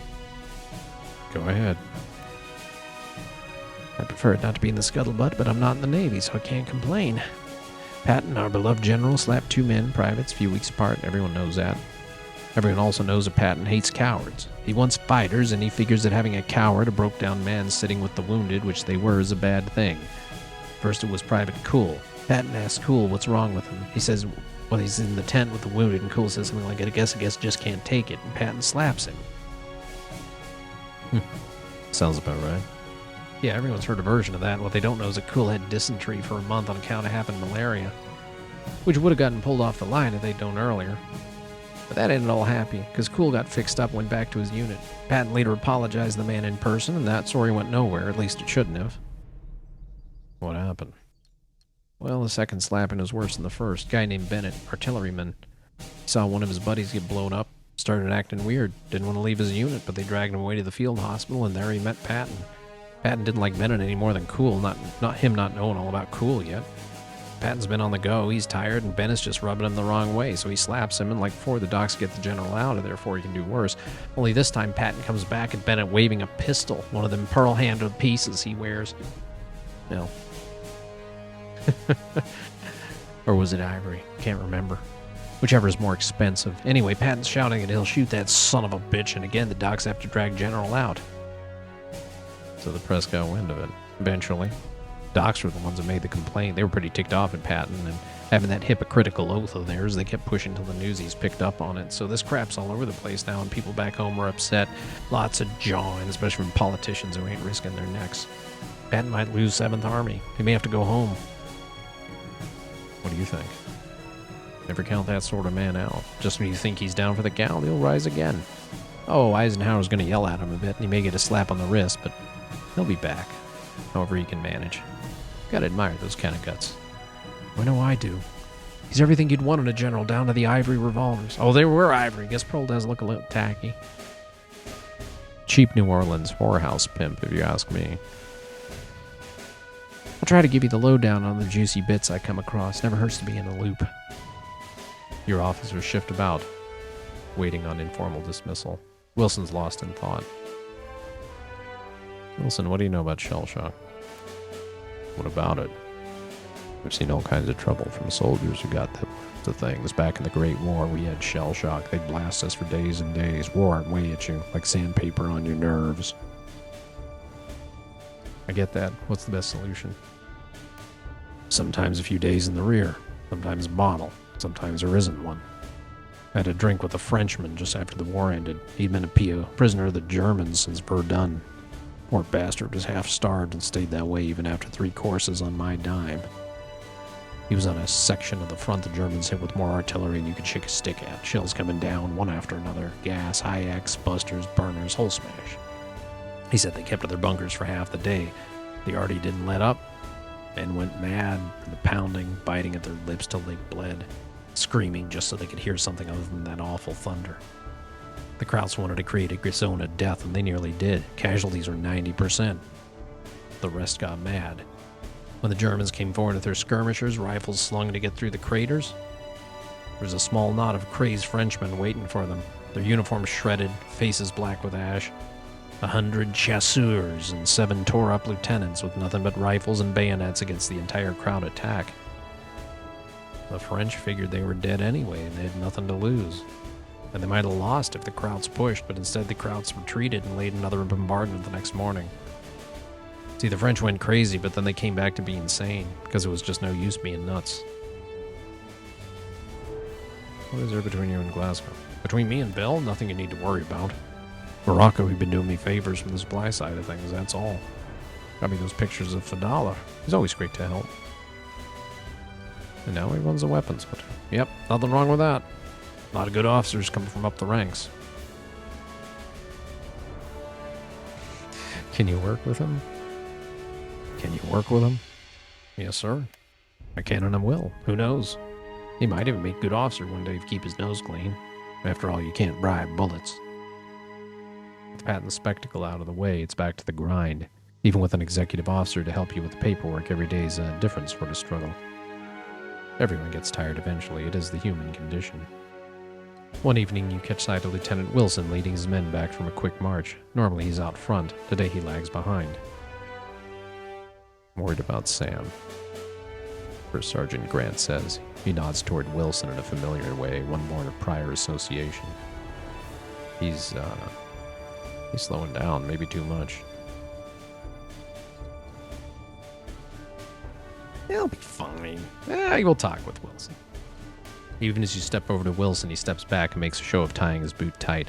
Without bothering to look up, he says, "Hey, Captain, what can I help you with?" Need new boots? I do seem to wear out a pair quicker than I used to. Maybe it's because we've come such a long way. He's honest. I have to give him that. Trouble is, there's a difference between being honest and being vocal. You have First Sergeant Grant take charge of things. That gives you privacy with Wilson. Tell me what's wrong.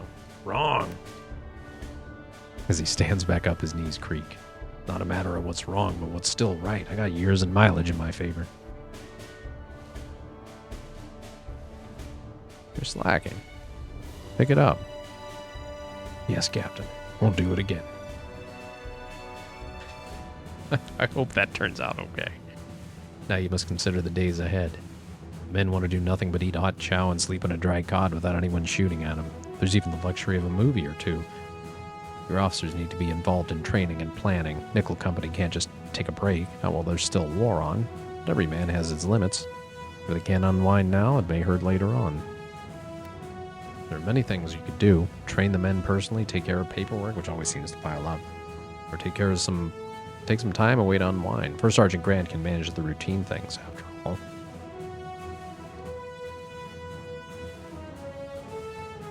Bonus later. Captain Trust plus 20.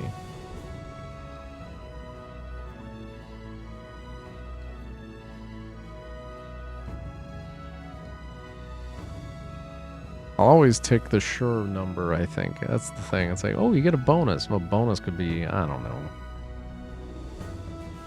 Reduce combat fatigue minus 15. Captain Trust plus 20. Yeah, I like lots of Captain Trust. Great. The men undergo an intensive regime of training that consumes their days with practice using the new bazooka, fording rivers, and spotting landmines. By the time night rolls around, they're glad to relax and see a movie, eat at their own pace, or just sleep.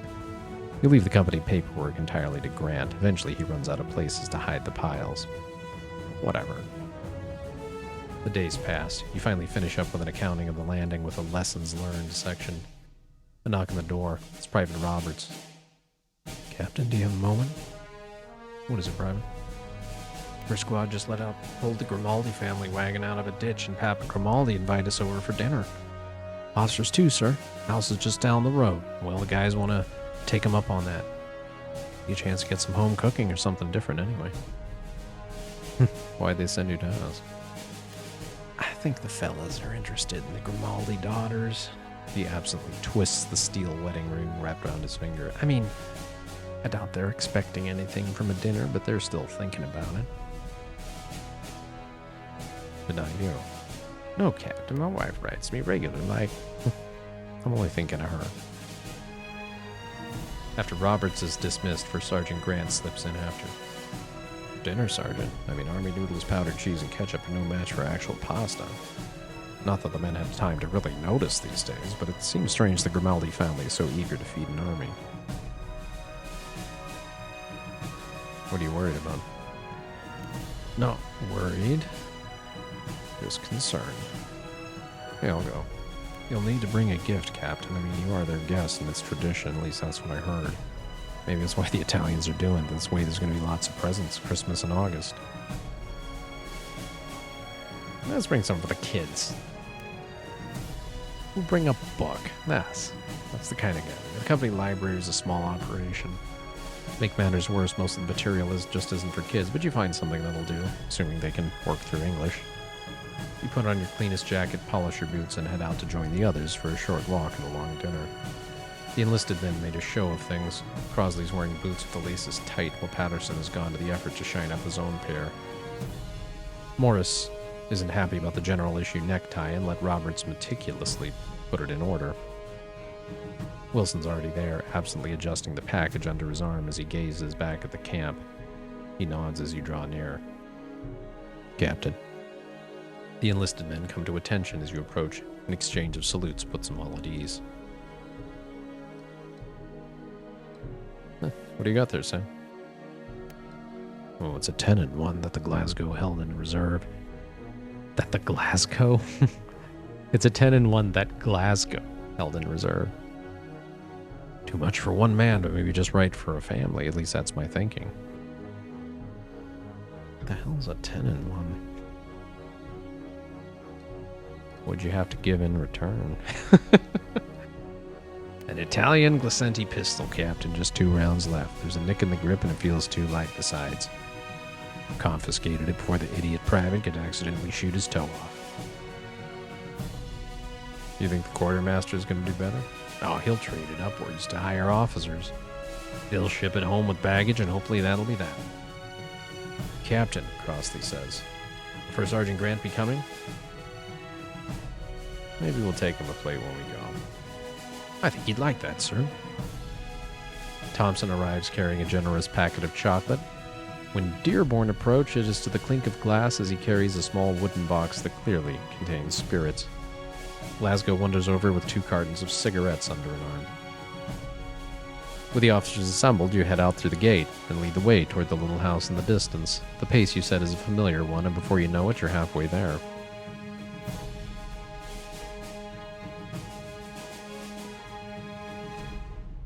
Inquire about Dearborn. You know, Thompson's. I'm worried about Thompson here. Let's get some. Oh. Well, all the kids I've seen have loved sweets. They don't get them on account of things being as they are. I figure by giving a big brick of chocolate, parents can reward their kids for doing well instead of just some soldier just passing them out whenever.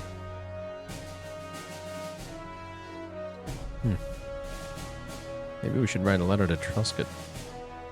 That's a real good idea. The general's probably thinking about the regiment first, but there's going to be a garrison here for a while. The army should think long term. Having the people here like America would be a boon to a lot of things. The end of the march finds you before a tidy little house nestled amid an orange and apricot grove. The door opens and a family of Sicilians pour out. The Grimaldi patriarch, gray-haired and bristle-thin, sweeps down to greet you with open arms. It's a polite hug, and you separate. The Grimaldi patriarch is clearly amused. I like America. I am Lorenzo, Captain. He's quick to make the rest of the introductions. There are 3 young boys full of energy, Leonardo, Alberto, and Rafale. There are also 6 girls, from a young woman in her late teens named Natalia to a little Anna who is but a fidgety toddler. The weary matriarch is Serafina, or rather Mrs. Grimaldi, as she directs her husband to say instead. She also motions for him to speed things up. Apparently dinner is getting cold. Book. We have not many books now. We'll keep this close. Grazie. Thompson presents his chocolate, and the younger Grimaldi girls giggle in anticipation. Wilson tenders over his 10-in-1 ration pack. The family doesn't quite know what to make of the translation, but welcome it all the same. Somewhere in the distance, you hear a dog barking. Dearborn offers over the bottle of bourbon. Lorenzo and he exchange a few quiet words concerning the contents, and eventually they laugh about the American liquor with the name of a French dynasty. With all the gifts given, Lorenzo leads you into dinner. The table is set with light blue plates that bear an intricate, if repetitive, design. Silverware isn't silver, though. Instead, the cutlery is made from iron. The tablecloth is a lacy one, though, and settles atop a long stretch of oak as if married to it. You and your men are directed to sit in a staggered style with the members of the Grimaldi family between them. Mrs. Grimaldi disappears into the kitchen with the older girls. They return moments later with what appears to be little balls of fried breadcrumbs out of a slight orange cast. It turns out there's rice underneath.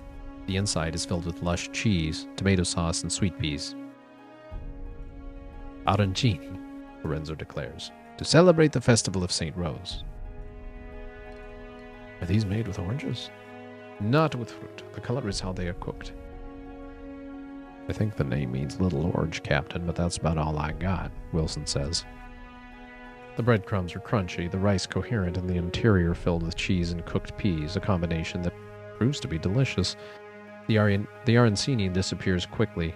Plates of pasta emerge from the kitchen with red sauce ladled on, but instead of the army ketchup you become accustomed to, this is a fine tomato sauce with wild nuts and sardines. Pasta con le sarde. We used tomatoes. They were right. Is there a long story about this dish? There is. It goes very far back to... A screech of brakes just outside diverts your attention. Your men push away from the table and grab their weapons by reflex. The Grimaldi family scurries for the rear of the house. Through a window you see a jeep, a truck, and a half-dozen military policemen armed with Chicago-style submachine guns.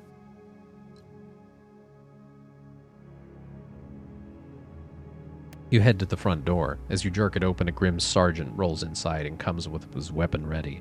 That no one fires a shot is something of a miracle. His eyes narrow as he notes your insignia. Captain, he says in tones that belong to the Arctic.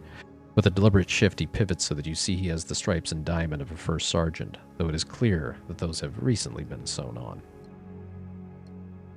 What is the meaning of this, First Sergeant? Captain, we are conducting a raid on a suspected site containing stolen army property. The First Sergeant slings his weapon.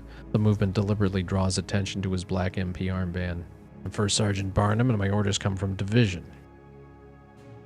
Division. Not regiment, and certainly not battalion. Barnum is answering to those so high above your company you'd need binoculars to see them, but he'll still have to be polite to you. Roberts lowers his weapons as the implications become clear. After a moment, Crossley does the same for his BAR. Morris and Patterson look to each other before they follow suit. The MPs stacked up in the doorway peer warily inside. Your men study them with a critical eye from behind far better cover. Damn MPs always snuffing the party, Glasgow mutters off to one side. Let me see your paperwork. Yes, Captain.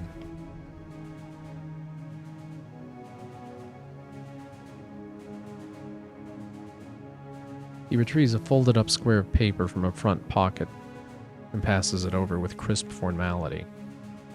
A quick glance finds everything to be in order. Phone call to Division could confirm it, but the nearest line is back in your billet. How long have you been a First Sergeant, Barnum? Ever since that thing in Palermo. Can't say anything more about it, except the General signed off on my promotion. Make your search. Of course, Captain. Your own soldiers mutter. With a gesture, he boldly sends his men inside. Your own soldiers mutter at that as the MPs tromp past in their dusty boots. The entryway doesn't stay clean for long. Your men hold fire. No one wants to kill a fellow American, even green MPs. The Grimaldi women are silent and stone-faced. Lorenzo and his boys are clearly angry at the affront, but they say nothing. Speak of Lorenzo.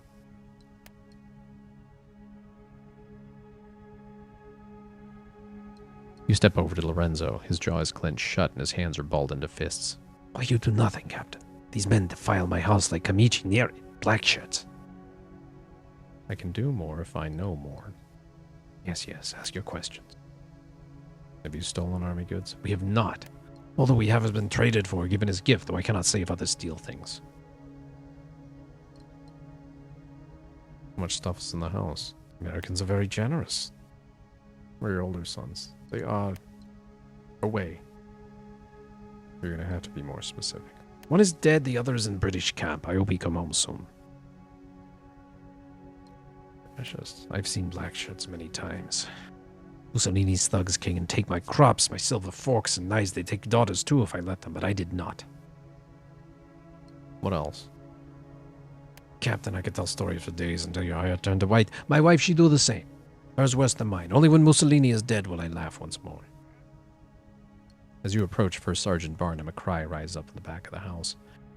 Out back, inside a big wood barn once painted white, there are hay-packed steps that lead to an iron door that better befits a bank vault. The MPs slam a sledgehammer against it, but can't do so much as make a dent in the iron. All right, Grimaldi. You want to explain this? Where we hide our priceless things from a thieving of fascists. Where you hid your daughters. Yes, that is why we still have them. The MPs flinch at those words. Even First Sergeant Barnum grimaces at the implication. We are a mafia. In America, this is bad, but in Sicily, it is good. Who fights black shirts? Who pays ransoms? Who sees their families do not starve when Mussolini? He'd take all. But for mafia, no one would stand up except communists, and they... He spits on the ground. We glad America here. Americans not take. They give. Many gifts. Many good trades. We are stealing nothing. Bad times are past. Our thing helped us survive bad times. You know I lost one son. Another is caged, but my Stefano, he come home. Lorenzo calls out the name Stefano. From the other side of the door, a bolt shifts. The door opens, a crack, and a scraggly lad barely able to shave is revealed. Stefano blinks hard in the remains of the sunlight as his father motions him forward. That Grimaldi chin is unmistakable, as is the Italian army footwear. Barnum gives the order and the MPs pour past the boy into the vault. Inside you see boxes and crates, several of which are definitely army issue. Illegal possession of army property, harboring an enemy soldier, one Stefano Grimaldi. What do you think about that, Captain? Barnum's doing his job. The family has army goods, hiding an enemy soldier, and belongs to a crime syndicate, but Lorenzo is protecting his family, and the mafia were the only ones to oppose Mussolini's black shirts. Moreover, the American army is going to be here a while, and local relations need to be considered. Your black and white world of combat has gone gray.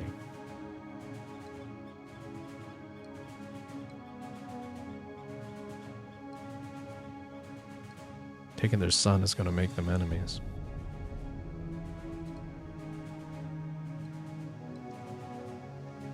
Spare one and save more? I swear I'm going soft. He nods pointedly to Grimaldi's son, then motions the young man away from the stairs. Barnum gives a whistle, and the truck backs up and the MPs begin confiscating the stolen goods. Come by for a receipt of the goods if you like, Mr. Grimaldi. Barnum says as he opens the truck passenger side door. It appears he'll accompany it all the way back to division. I do that. His voice is surprisingly steady, but his hands keep wanting to ball into fists.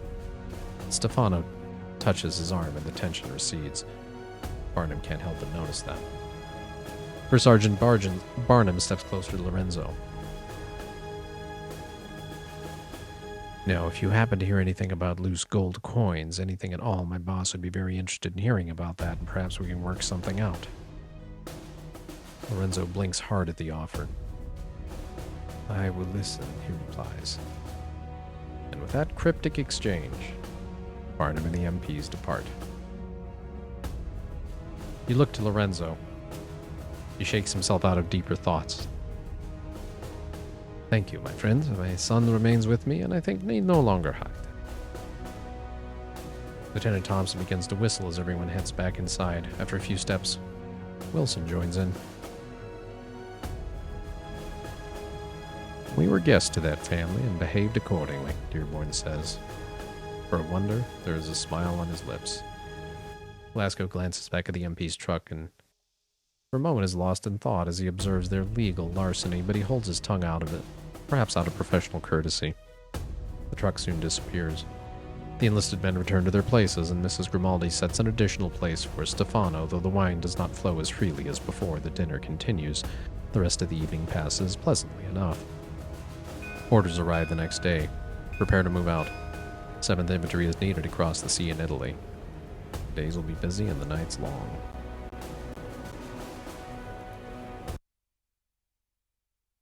Company commander wanted us to go out at night on a point that would be close to German lines. He wasn't quite sure where the German lines were, and neither were we, but we went out about 10 o'clock at night to through some vineyards and to a point where we thought would maybe be a good observation point. Night patrol. Okay. All right, guys. It's literally freaking midnight. I can't spend any more time on this. I do have to stand down. So we will take a break here. Thank you as usual for joining, and I hope you enjoyed it. Catch you on the flip side.